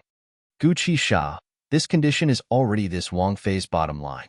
You should consider it, Han Yunqi said as she sat down to drink her tea. This tea was quite delicious. She drank 3 cups in a row and felt that this tea was very familiar. However, she couldn't tell what kind of tea it was. Guqi Sha also sat down and pretended to be deep in thought. He covered his wound with one hand and skillfully changed the tea leaves with the other before pouring the first cup for Han Yunqi. Han Yunqi didn't hold back and casually picked up the cup to drink. This tea really is quite good. It's fragrant, bright, and pure. Esteemed Wang Fei, Guqi Sha said earnestly. Han Yunqi remained indifferent. She wanted to see what other tricks he had up his sleeve. This condition of yours. Not only do you want the medicine Ghost Valley, but you also want me. Actually, what Guqi Sha really wanted to say was, Lass, if you want the medicine Ghost Valley, I'll give it to you. If you want me, I'll give it to you too. However, he knew that Long Fei you would definitely make a move the moment he said those words, so this matter couldn't be discussed. He endured it and continued with a smile. You want the medicine Ghost Valley's medicine, and you want me to grow it. How is this just half of the medicine Ghost Valley? It's clearly. Haha, esteemed Wang Fei, if you want to negotiate, you should show some sincerity. As soon as Guqi Sha said those words, Han Yunqi knew that she had a chance. She pretended to think for a while before saying, I'll give you half of the profits from selling the medicine, and I'll also pay you for growing the medicine. This can be considered a partnership between the two of us. There's no need to discuss anything else. Guqi Sha hesitated, but Han Yunqi quickly knocked on the table and urged, My patience is limited. All right. This lord will add one last condition. Without my permission, you're not allowed to sell the medicine in this courtyard. Guqi Sha said seriously. Fine. Han Yunqi was very decisive. She took the authority and left the rest to be discussed later. Actually, she was quite afraid that Guqi Sha would go back on his word. If this guy went back on his word and they couldn't come to an agreement, they would really have to resort to force to kill him or force him to leave. They would be the ones to suffer the most losses. How long could the medicine Ghost Valley last without His Excellency Pill Fiend? No matter how many medicine they had, they would run out sooner or later. Moreover, most of the medicine in the medicine Ghost Valley depended on Guqi Sha to grow, so outsiders wouldn't be able to keep them alive. Guqi Sha, then it's a deal. If you go back on your word. Before Han Yunqi could finish speaking, Guqi Sha laughed. Esteemed Wang Fei, do you think this lowly person has the ability to go back on his word? This guy, one moment he was an adult, the next he was a lowly person. His mouth was full of ridicule, and Han Yunqi felt very uncomfortable listening to him. However, she didn't mind. After all, she had obtained Pill Fiend's authority, so she would have plenty of opportunities to deal with this guy in the future. The first thing she needed to do now was to deal with the large group of people kneeling outside. Steward, send someone out to register all the medicine that those people outside need. Find them all and sell them at a price. Han Yunqi ordered. The old steward was dumbfounded. He hadn't even recovered from the outcome of the negotiations, so he didn't expect to receive an order to sell medicine so quickly. Is the medicine Ghost Valley really going to undergo a great change? The old steward hesitantly looked at Guqi Sha. Guqi Sha unhappily said, What are you looking at? Do you want me to do it myself?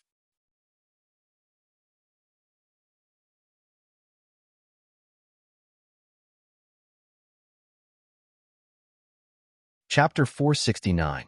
After being yelled at by Guqi Sha, the old steward had no choice but to silently follow Han Yunqi's orders. Han Yunqi appeared to be unyielding, but her tense nerves were finally able to relax. She was more surprised by this outcome than anyone else. She had set such a high price in the beginning to prevent Guqi Sha from haggling too much. Who would have thought that Guqi Sha would agree to her terms with just a few words? She had been quite nervous before coming here, afraid that Long Fei you would not be able to bring his shadow guards with him and would end up in a fight. But in the end, it was just a battle of words. In the end, she won half of Pill Fiend Valley without actually using force. She sat down to drink some tea, her heart calming down. She felt that Gu Qisha's attitude was a little off, but after thinking about it, she could not find anything wrong with it. She was too lazy to think too much about it. After all, claiming compensation was just a pretense. She admitted that she was here to be a bandit. Even if Gu Qisha was scheming something by giving up half of the medicine Ghost Valley so easily, she still dared to accept it. After mentally preparing herself, Han Yunxi remained calm. She wondered what Long Fei Yi was thinking about this outcome. At this moment, he was sipping his tea with great interest and casually poured a cup for Han Yunxi. Gu Qisha sat far away, unmoving as he stared at Han Yunxi. His long and narrow eyes blinked as if he was scheming something. Han Yunxi glanced at the wound on his shoulder and did not say anything, allowing him to stare. However, after a long time, Gu Qisha still continued to stare. Han Yunxi finally could not take it anymore and glared at him. Do you want to die? Why aren't you applying medicine? Does this guy really not care about his life? The wound on his shoulder is not light. Doesn't he know that he should treat it first? I won't die, Gu Qisha replied darkly. Han Yunxi could not be bothered with him. She sat down with Long Fei Yi for a while before the old steward delivered a detailed report of the investigation. The report included all the medicinal ingredients requested by the people outside and their estimated prices. Han Yunxi flipped through the report but did not look at it in detail. She calmly said, "Every medicinal ingredient is priced at 500 taels. Sell them all now." The old steward could not take it anymore. Esteemed Princess Consort, you can't do this. Even the most worthless medicine here is worth at least a few thousand taels. 500 taels. You might as well just give them all away. Han Yunxi coldly, Princess Consort? Since when did your master start being a vegetarian?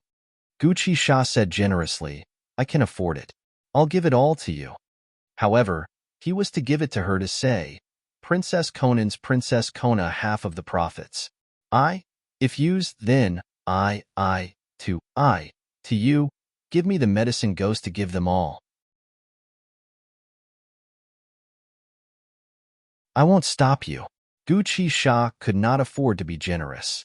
The medicine in his courtyard could be considered the cream of the crop in Medicine Ghost Valley. Even if he was in a good mood, he would not easily sell them, let alone give them away. So, he coldly smiled. Little girl, are you really planning to sell this old man's medicine for money? This medicine doesn't belong to you anymore. Half of it belongs to me. Han Yunxi immediately retorted. Then you're stealing this old man's medicine. Gu Qisha seemed to enjoy bickering with her. Who told you to fake it? You're compensating me for it. Han Yunxi loudly retorted. You keep saying that you want to save people, but you're selling medicine? If this old man is despicable, then you're just a hypocrite. Gu Qisha scolded. Han Yunxi coldly smiled. Who said that saving people doesn't require money? Han Yunxi very seriously retorted. Without money, how can this princess save people? Without money, how can I buy land and open a medicine hall? How can I hire people to buy medicine? How can I pay for the transportation, storage, and future expenses of such a large valley? Those who come to Medicine Ghost Valley to ask for medicine are mostly rich people. Neither you nor I print money, so why shouldn't we take their money? When the poor fell ill, they would usually go to a small medical hall for treatment. If they could be cured, that would be fine. If they couldn't, what else could they do? Just continue to treat them. Drag it out. Those who dragged it out were considered lucky. At the very least, they could survive. Those who couldn't would die of illness. Which doctor would be so naive as to prescribe rare and precious medicine to the poor? How many poor people knew of the existence of Medicine Ghost Valley? How many of them could find their way to Medicine Ghost Valley? Those who could beg to go to Medicine City were already very rare. Therefore, most of the people who came to Gu Qisha's place were from wealthy families. They had found a famous doctor to prescribe famous medicine and had been guided to this place by others. Most of the patients and their families had spent large amounts of money on medicine to keep them alive. That was why they had the time to kneel here for so long. Han Yunxi had the heart of a doctor and the heart of a parent. A doctor should be righteous, but she wasn't a kind-hearted person. She definitely wouldn't spend her days doing charity work. With her sharp eyes, she could tell that some of the people kneeling in the courtyard were hired to ask for medicine and not the actual family members of the patients. As for Gu Qisha, he grew his own medicine and carefully took care of the herbs he obtained from other places. If he sold them at a sky-high price, Han Yunqi wouldn't have anything to say and would just let him do whatever he wanted. However, this guy wasn't selling medicine at all. To put it bluntly, he was purposely hoarding medicine so that the patients would die. Han Yunqi couldn't stand this kind of thing. Even if she had to be a bandit, she would still sell the medicine Ghost Valley's herbs. Gu Qisha didn't care what she wanted money for. He asked suspiciously, "You want to open a medicine hall?" Han Yunqi didn't answer, but looked towards Long Fei Yi instead. "Your Highness, Chunxia has something to ask of you." Ask him for help? That's an interesting way to put it. How are you planning to ask your lordship? Long Fei Yi asked. Han Yunqi was at a loss for words. She knitted her brows and looked at him. "Your Highness." Long Fei Yi was in a good mood and laughed out loud. "What is it? Say it." Gu Qisha's dark eyes glanced over before he rolled his eyes disdainfully. Still, he pricked up his ears to listen. What could this girl possibly want from Long Fei Yi? "Chunxia wants your highness to help me find a piece of land in the capital city. It's best if it's a big one. Chunxia wants to open a large medicine hall," Han Yunqi said seriously. Every inch of land in Tianning's capital city was worth its weight in gold. As soon as a piece of land was put up for sale, it would sell for sky-high prices. Sometimes, even sky-high prices wouldn't be enough. In any case, one not only needed a lot of silver, but also a lot of face to secure the deal. No wonder Han Yunqi had asked Long Fei Yi for help. Long Fei Yi thought it over, then said, "Your lordship does have a courtyard that's been abandoned for a long time. It should be of a suitable size. Once we get back, I'll have Steward Luo find someone to rebuild it." Other people couldn't buy land, but this guy actually left his courtyard in Tianning's capital city? Han Yunqi rejoiced. "Thank you, your highness." Gu Qisha had many properties in Tianning's capital city as well, so it wasn't difficult for him to clear out a piece of land. However, it wasn't abandoned, so he had to clear it out. Once he did, it would definitely expose some of his secrets. He arched an eyebrow at Long Fei Yi, his eyes filled with envy and jealousy. "Gu Qisha, how about we call this medicine hall Pilfine Pharmacy?" Han Yunqi asked. Gu Qisha never expected Han Yunqi to ask for his opinion. His eyes flashed with amusement, but his attitude remained unfriendly. "What are you scheming against this old man this time? In the future, Medicine Ghost Valley's medicine can only be sold through Pilfine Pharmacy. This place will only grow medicine, not sell it," Han Yunqi replied. Gu Qisha laughed coldly. "Are you trying to trap this old man here? Pilfine Pharmacy welcomes you at any time.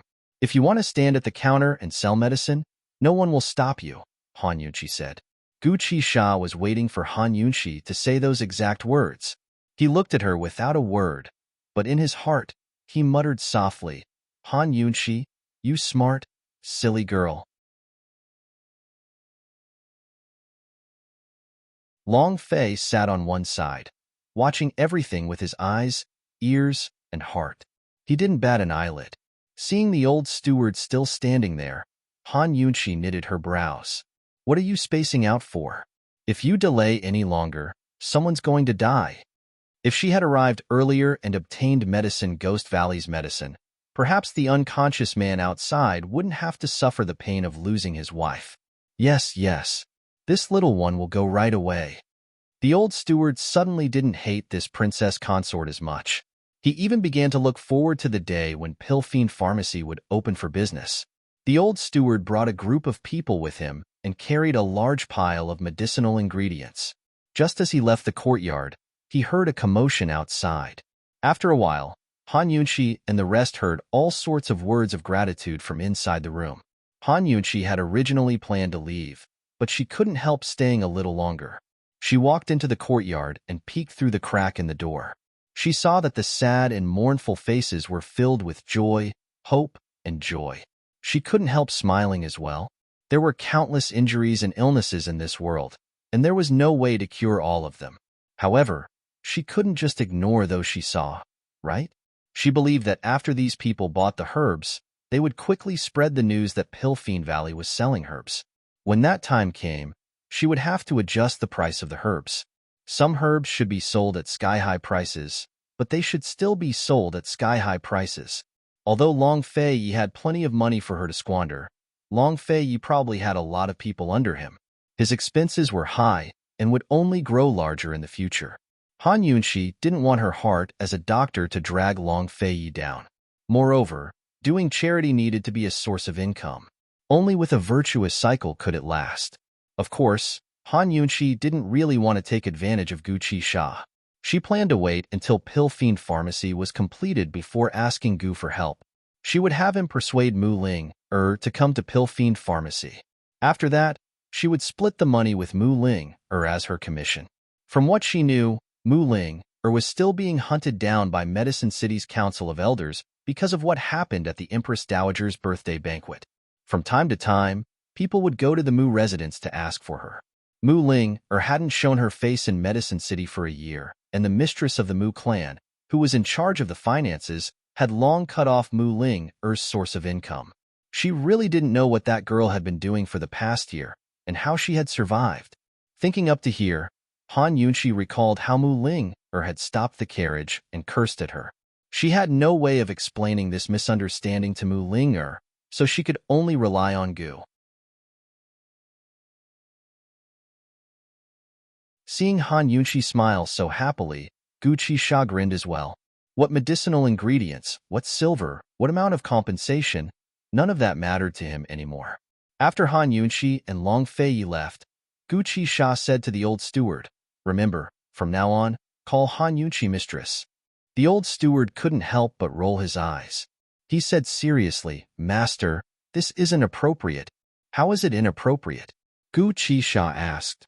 This is akin to taking liberties with Qin Wang Fei. The old steward was very honest. He called His Excellency Pilfiend Master, so if he called Qin Wang Fei mistress, wouldn't that be taking advantage of her? Gu Qisha snorted. She took half of this daddy's Medicine Ghost Valley. If she's not the mistress of Medicine Ghost Valley, then what is she? Yes, this subordinate will keep it in mind.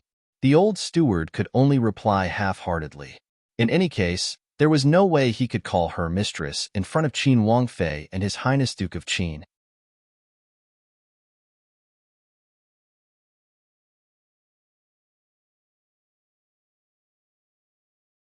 Chapter 470. By the time Han Yunxi and Long Fei left Medicine Ghost Valley, it was already daybreak.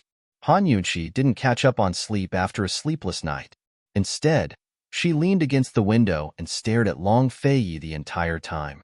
If this was any other day, Long Fei would have picked up a book and started flipping through it. She used to stare at him like this all the time anyway. But this time, Long Fei seemed a little uncomfortable. "What's wrong?" he asked. "Your Highness, there's something Chunxia can't figure out." Han Yunxi shifted into a more comfortable position as she spoke. She was exhausted after a night of tossing and turning. Long Fei asked, "What is it?" "Your Highness," judging from Gu Qisha's appearance. Han Yunxi trailed off in thought. Long Fei looked at her, a complicated look in his eyes as he waited. After a long time, Han Yunxi continued, "I'm afraid he really doesn't know who bought the antidote. Could the buyer have something to do with Mute Granny? Could it be that Mute Granny isn't dead yet? Perhaps it's just a coincidence." Long Fei didn't hesitate. After Mute Granny fell off the cliff, Chu Shifeng immediately sent people to search for her. Although they didn't find her body, it's unlikely that she was rescued. Han Yunxi had hesitated for so long because she didn't think it was likely either. Perhaps it really was just a coincidence that someone else had been poisoned with Mute Granny's broomcorn millet poison. Han Yunxi sighed softly and gave up in the end.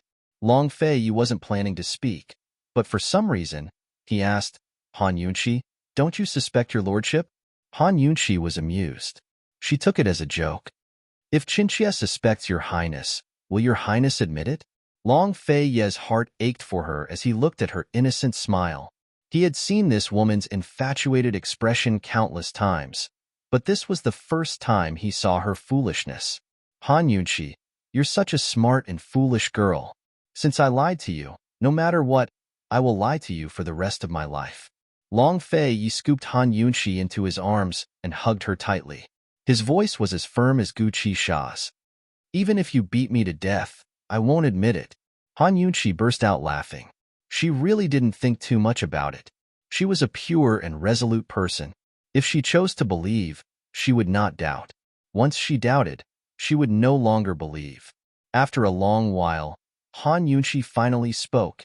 "Your Highness, if you dare to lie to me, I'll treat it as 100 times and never believe you again."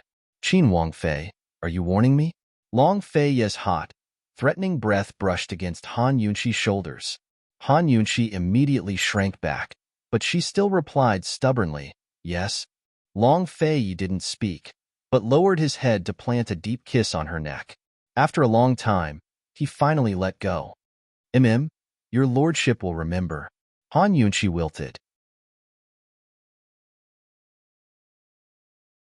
She didn't dare to banter with him anymore and changed the topic. "Your Highness, Chunxia is planning to open a chain of pharmacies for Pill Fiend Pharmacy." Chain? This was the first time Long Fei Yi had heard of such a thing. It means opening branch stores. "Once we open the first one in the capital, we'll start opening branches in the larger counties and counties. We might even open branches in northern Li and western Zhou. At the very least, we'll be able to gain a foothold in the medical community," Han Yunxi said seriously. She was doing all this because she couldn't stand Gu Qisha's way of doing things, and because she was thinking far ahead. Cloud Realm Continent's most unique power lay in the medical community. Medical City controlled the right to practice medicine, while Medicine City monopolized the market for high-quality medicinal ingredients. For example, the imperial pharmacies of the three countries all came from Medicine City. Under these circumstances, they would never be able to break free from Medical and Medicine City's control if they didn't control their own medical resources. Now they had Pill Fiend Valley to rely on, as well as a strange old man like Gu Qisha who knew how to grow herbs. At the very least, she and Long Fei wouldn't be restricted by Medicine City when it came to medicinal ingredients. Medicine didn't mean much when it wasn't needed, but when it was needed, it could mean the difference between life and death. Last time they went to the disaster areas, Gu Beiwe had given her 3 brocade pouches to prevent the spread of the plague. Fortunately, the plague hadn't broken out on a large scale. Otherwise, she'd have to find Medicine City to get her supplies even if she knew how to use them. A plague like this was fine on a small scale, but on a large scale, the amount of medicine needed was comparable to the amount of grain used. Moreover, on the battlefield, countless people would be injured. Whether it was the front lines or the rear lines, there would be no shortage of doctors and medicine. Although she was on good terms with Third Elder in Medical City, while Long Fei had Wang Gong as his friend despite the difference in age in Medicine City, neither Third Elder nor Wang Gong could represent Medical City or Medicine City. Thus, they had to have their own bargaining chips. Han Yunxi told Long Fei Yi all of this, which surprised him greatly. Seeing Han Yunxi's serious expression, Long Fei Yi's heart throbbed. He never expected Han Yunxi to think so far ahead. With a wife like this, what more could a husband ask for? When they returned to Tianning's capital city, the first thing Long Fei Yi did was give the keys to the abandoned courtyard to Steward Luo and order him to find someone to build a medicine hall according to Han Yunxi's request within a month. Apparently, noble Consort Chu from the palace had sent 2 more invitations, but Long Fei Yi had refused on Han Yunxi's behalf.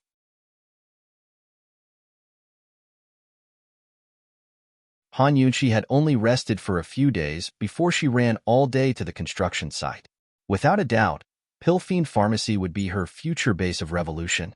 She originally wanted to find Gu and Mu Ling, to talk about becoming a pharmacist at Pill Fiend Pharmacy, but found that she had no idea how to find them. Without a choice, Gu could only come find her. In any case, Pill Fiend Pharmacy would take some time to finish, so she could only wait.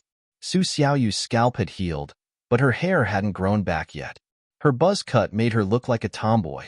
She moved back to the leisurely Cloud Pavilion and stuck to Han Yunxi even more than before. She followed Han Yunxi to the construction site every day. Long Fei Ye's second order of business was to have Chu Shifeng investigate the grudges between Gu Qisha and Medical City. Despite his busy schedule, Chu Shifeng didn't forget one thing. Last time, esteemed Wang Fei had invited Gu inside. Had His Highness Duke of Qin forgotten? Wasn't he going to settle accounts with esteemed Wang Fei? Of course, Chu Shifeng didn't have the guts to ask. He only assumed that His Highness had forgotten about the matter. Today, as soon as Han Yunqi returned, Bailey Mingxiang sent Su Xiaoyu away and said in a low voice, "Esteemed Wang Fei, this servant found something that might belong to little Yu." As she spoke, she took out a small pouch from her sleeve. Han Yunqi opened it and saw a bunch of rainbow-colored beads inside. They looked very much like signal flares. Where did they come from? Han Yunqi asked. They came from the banyan tree behind the leisurely cloud pavilion. There's a small hole in the tree, Bailey Mingxiang replied honestly. Han Yunqi pondered over it for a long time, but couldn't figure out how to use them. She quickly handed them over to Long Fei Yi. Bailey Mingxiang stopped at the entrance to his sleeping quarters.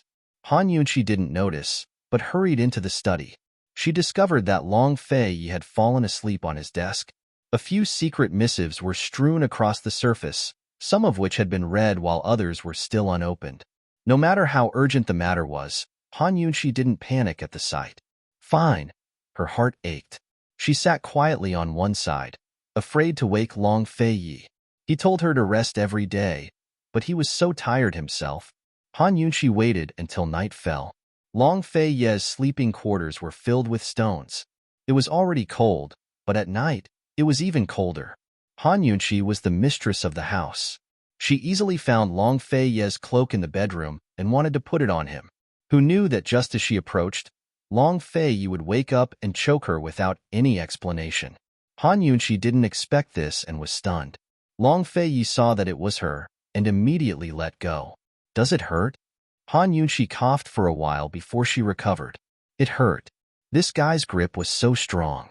If he choked her a little longer, she might really stop breathing.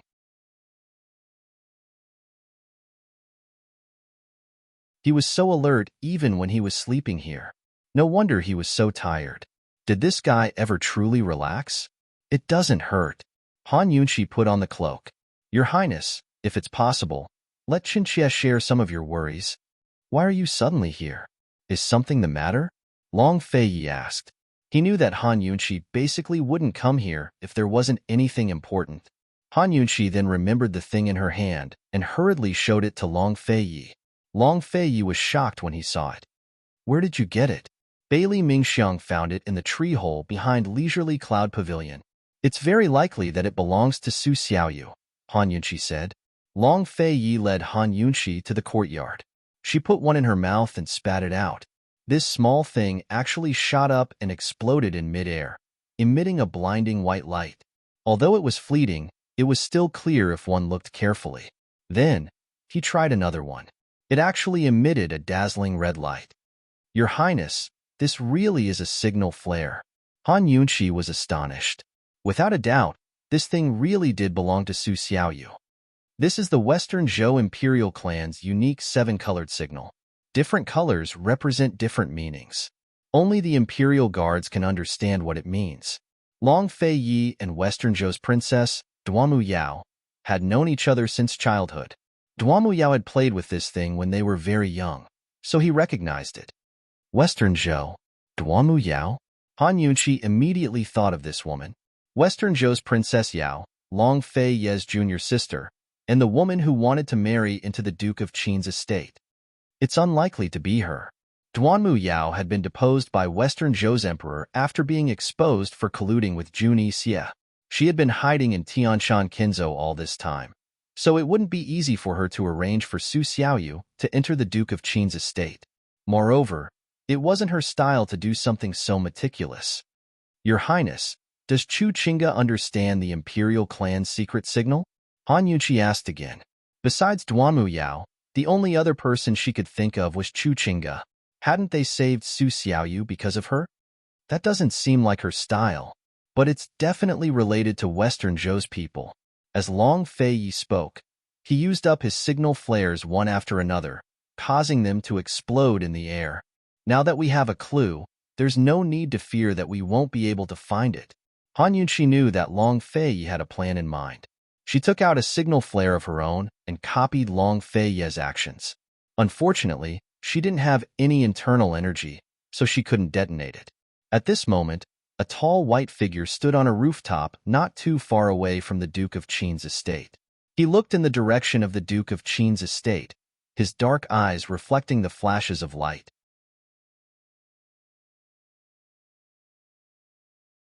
After a while, Ning Jing returned to the air above the Duke of Qin's estate. He muttered, "The Nether clan has finally come."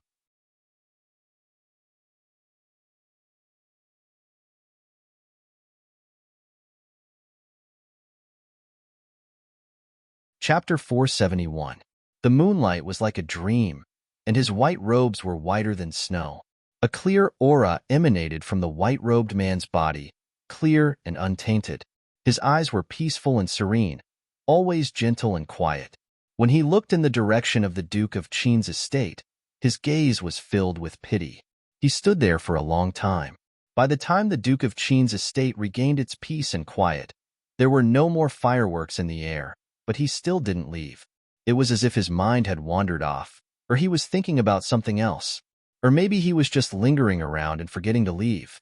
Finally, he heard the sounds of the Duke of Qin's night guards patrolling the area. With a soft sigh, he vanished into thin air. Since the Nether clan had already found their way to the Duke of Qin's estate, it was time for him to pay a visit to an old friend he hadn't seen in years. Night in the capital city was solemn and silent. The white-robed man flitted through the shadows of the streets and alleys that Su Xiaoyu had walked through before. Chu Tiannin's hideout in Tianning's capital city was hidden within the alleys and streets of the city. Currently, he was still awake, playing with an exquisitely crafted crossbow in the courtyard. "It's so late, but you're still up. It looks like my arrival doesn't count as a disturbance." The white-robed man's voice reached Chu Tiannin before he arrived. Chu Tiannin was so alarmed that he almost dropped the crossbow in his hands. He rose to his feet and scanned his surroundings, but didn't see a single person. But he knew it was the white-robed man from the Shadow Clan. "Still not coming out? I've looked for you at least 10 times. Why haven't I seen you?" Chu Tiannin demanded. Last time he and Duanmu Bei had come to celebrate the emperor's birthday, they'd looked for this fellow as well. Unfortunately, the man refused to see them and didn't reply to any of their letters. In the past, the Shadow and Nether clans had worked together to protect the orphan of Western Qin's imperial clan.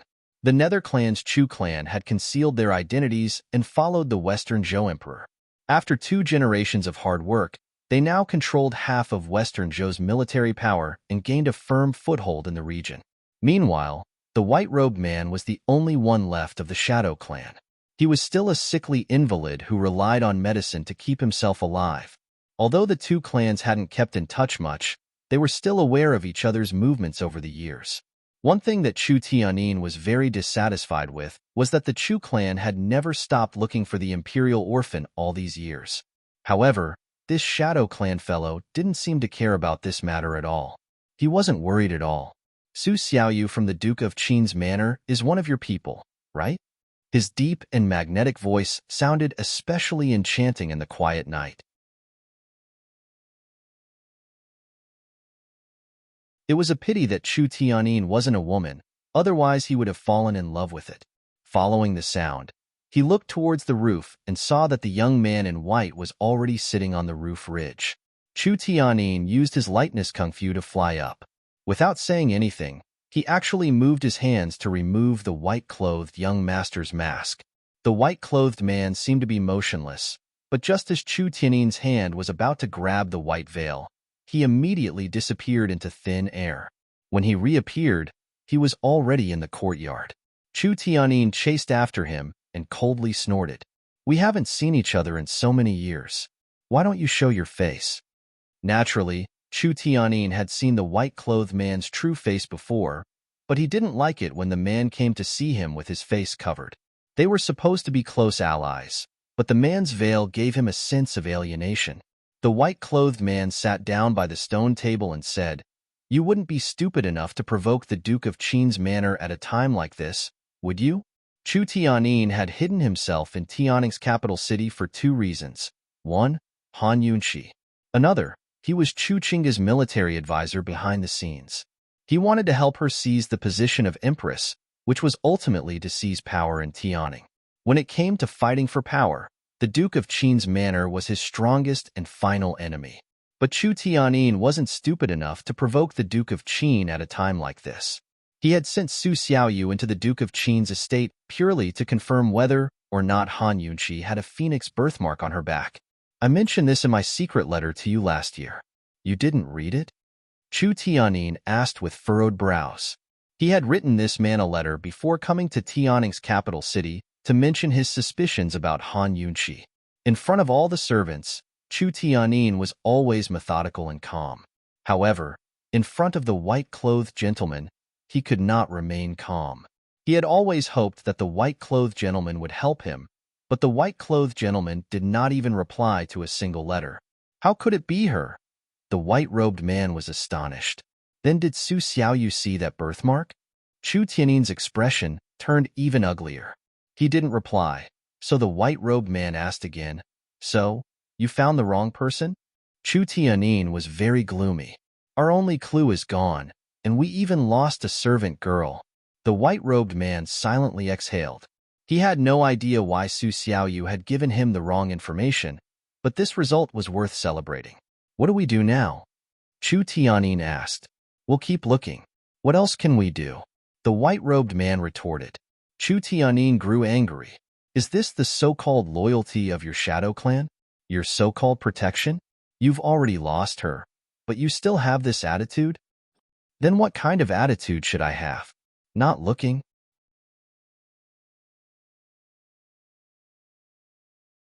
The white-robed man retorted. Chu Tianyin felt stifled. The Chu clan has eyes and ears all over the world, but they still can't find her, much less a loner like me. Eldest Sir Chu, I only came tonight to give you a warning. The rainbow-colored signal flares have already fallen into the Duke of Qin's hands, so you're on your own now. The rainbow-colored signal flares were used exclusively by Western Zhou's imperial family. Chu Tianyin had gotten them from Duamu Bei's side. With Long Fei Ye's intelligence, it wasn't impossible for him to suspect the Chu clan. Although Long Fei Ye wasn't the master of the 3,000 imperial harem, it'd be difficult for Chu Qingge to survive in the harem if she angered him. Chu Tianyin had come to help Chu Qingge, but he might end up harming her instead. The white-robed man prepared to leave as soon as he finished speaking, but Chu Tianyin stopped him. Lowering his voice to a whisper, he said, "Emperor Tianhui's illness or death is all in your hands. If you're willing to help Qingge, what can the Duke of Qin do no matter how powerful he is?" The white-robed man's warm gaze turned cold at his words. "I'm not interested in matters of the imperial court. This isn't just about Tianning's court, but the revival of Western Qin's great cause. You're not interested?" Chu Tianyin asked. "Reviving Western Qin is a matter for Western Qin's imperial clan, not your Chu clans." The white-robed man's tone was still mild, but his drooping eyes were filled with loathing.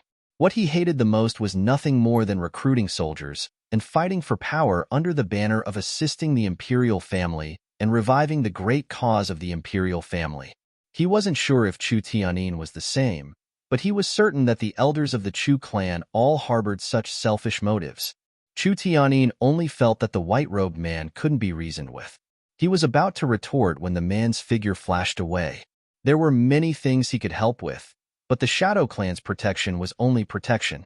That was all. Actually, the Shadow Clan had secretly helped Western Qin's infant girl escape from the Nether Clan's custody after she grew up. The Shadow Clan had always known that the bloodline of Western Qin's imperial clan was in Medicine City's Mu clan. However, Mu Xian disappeared after having an affair with the remnants of the poison sect. He hadn't been born then, so it was his father who'd lost track of Mu Xian's whereabouts. It wasn't until Han Yunqi opened the Xin gold door in the sky pit that he was certain that Han Yunqi was the daughter of Mu Xian and the poison sect's young sect leader. Only the blood of a direct descendant of the poison sect could open the Xin gold door, and only the aura of that blood could subdue the poison beasts.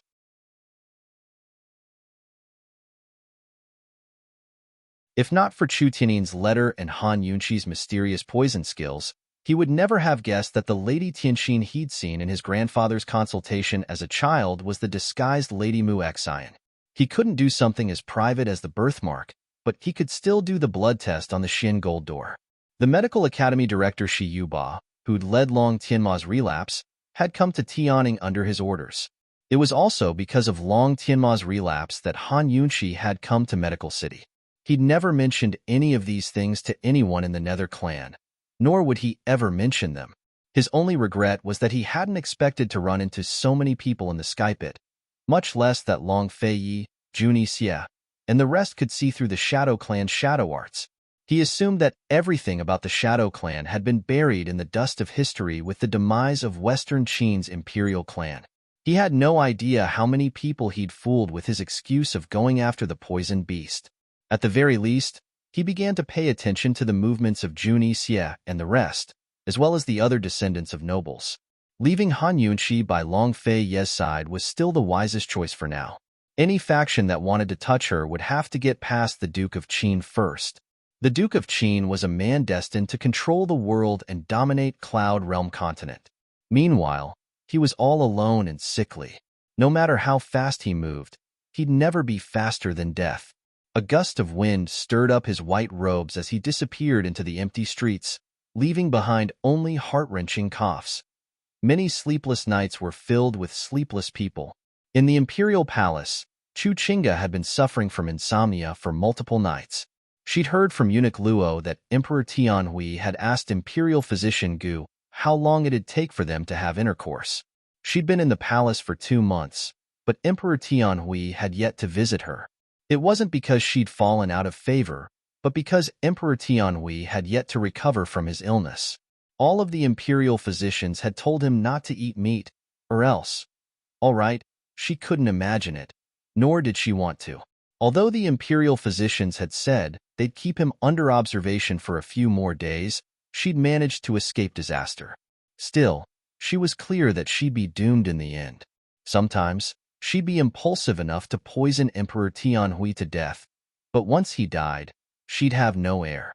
She'd only benefit the crown prince. A mother's status depended on her son. No matter how much Emperor Tianhui admired her, she still needed a son if she wanted to gain a foothold in the imperial harem. If she wanted a son, she'd have to gain Emperor Tianhui's favor first. Although she'd sworn to her father that she'd endure humiliation and take the throne of Tianning's empress, she still couldn't help but cry every night.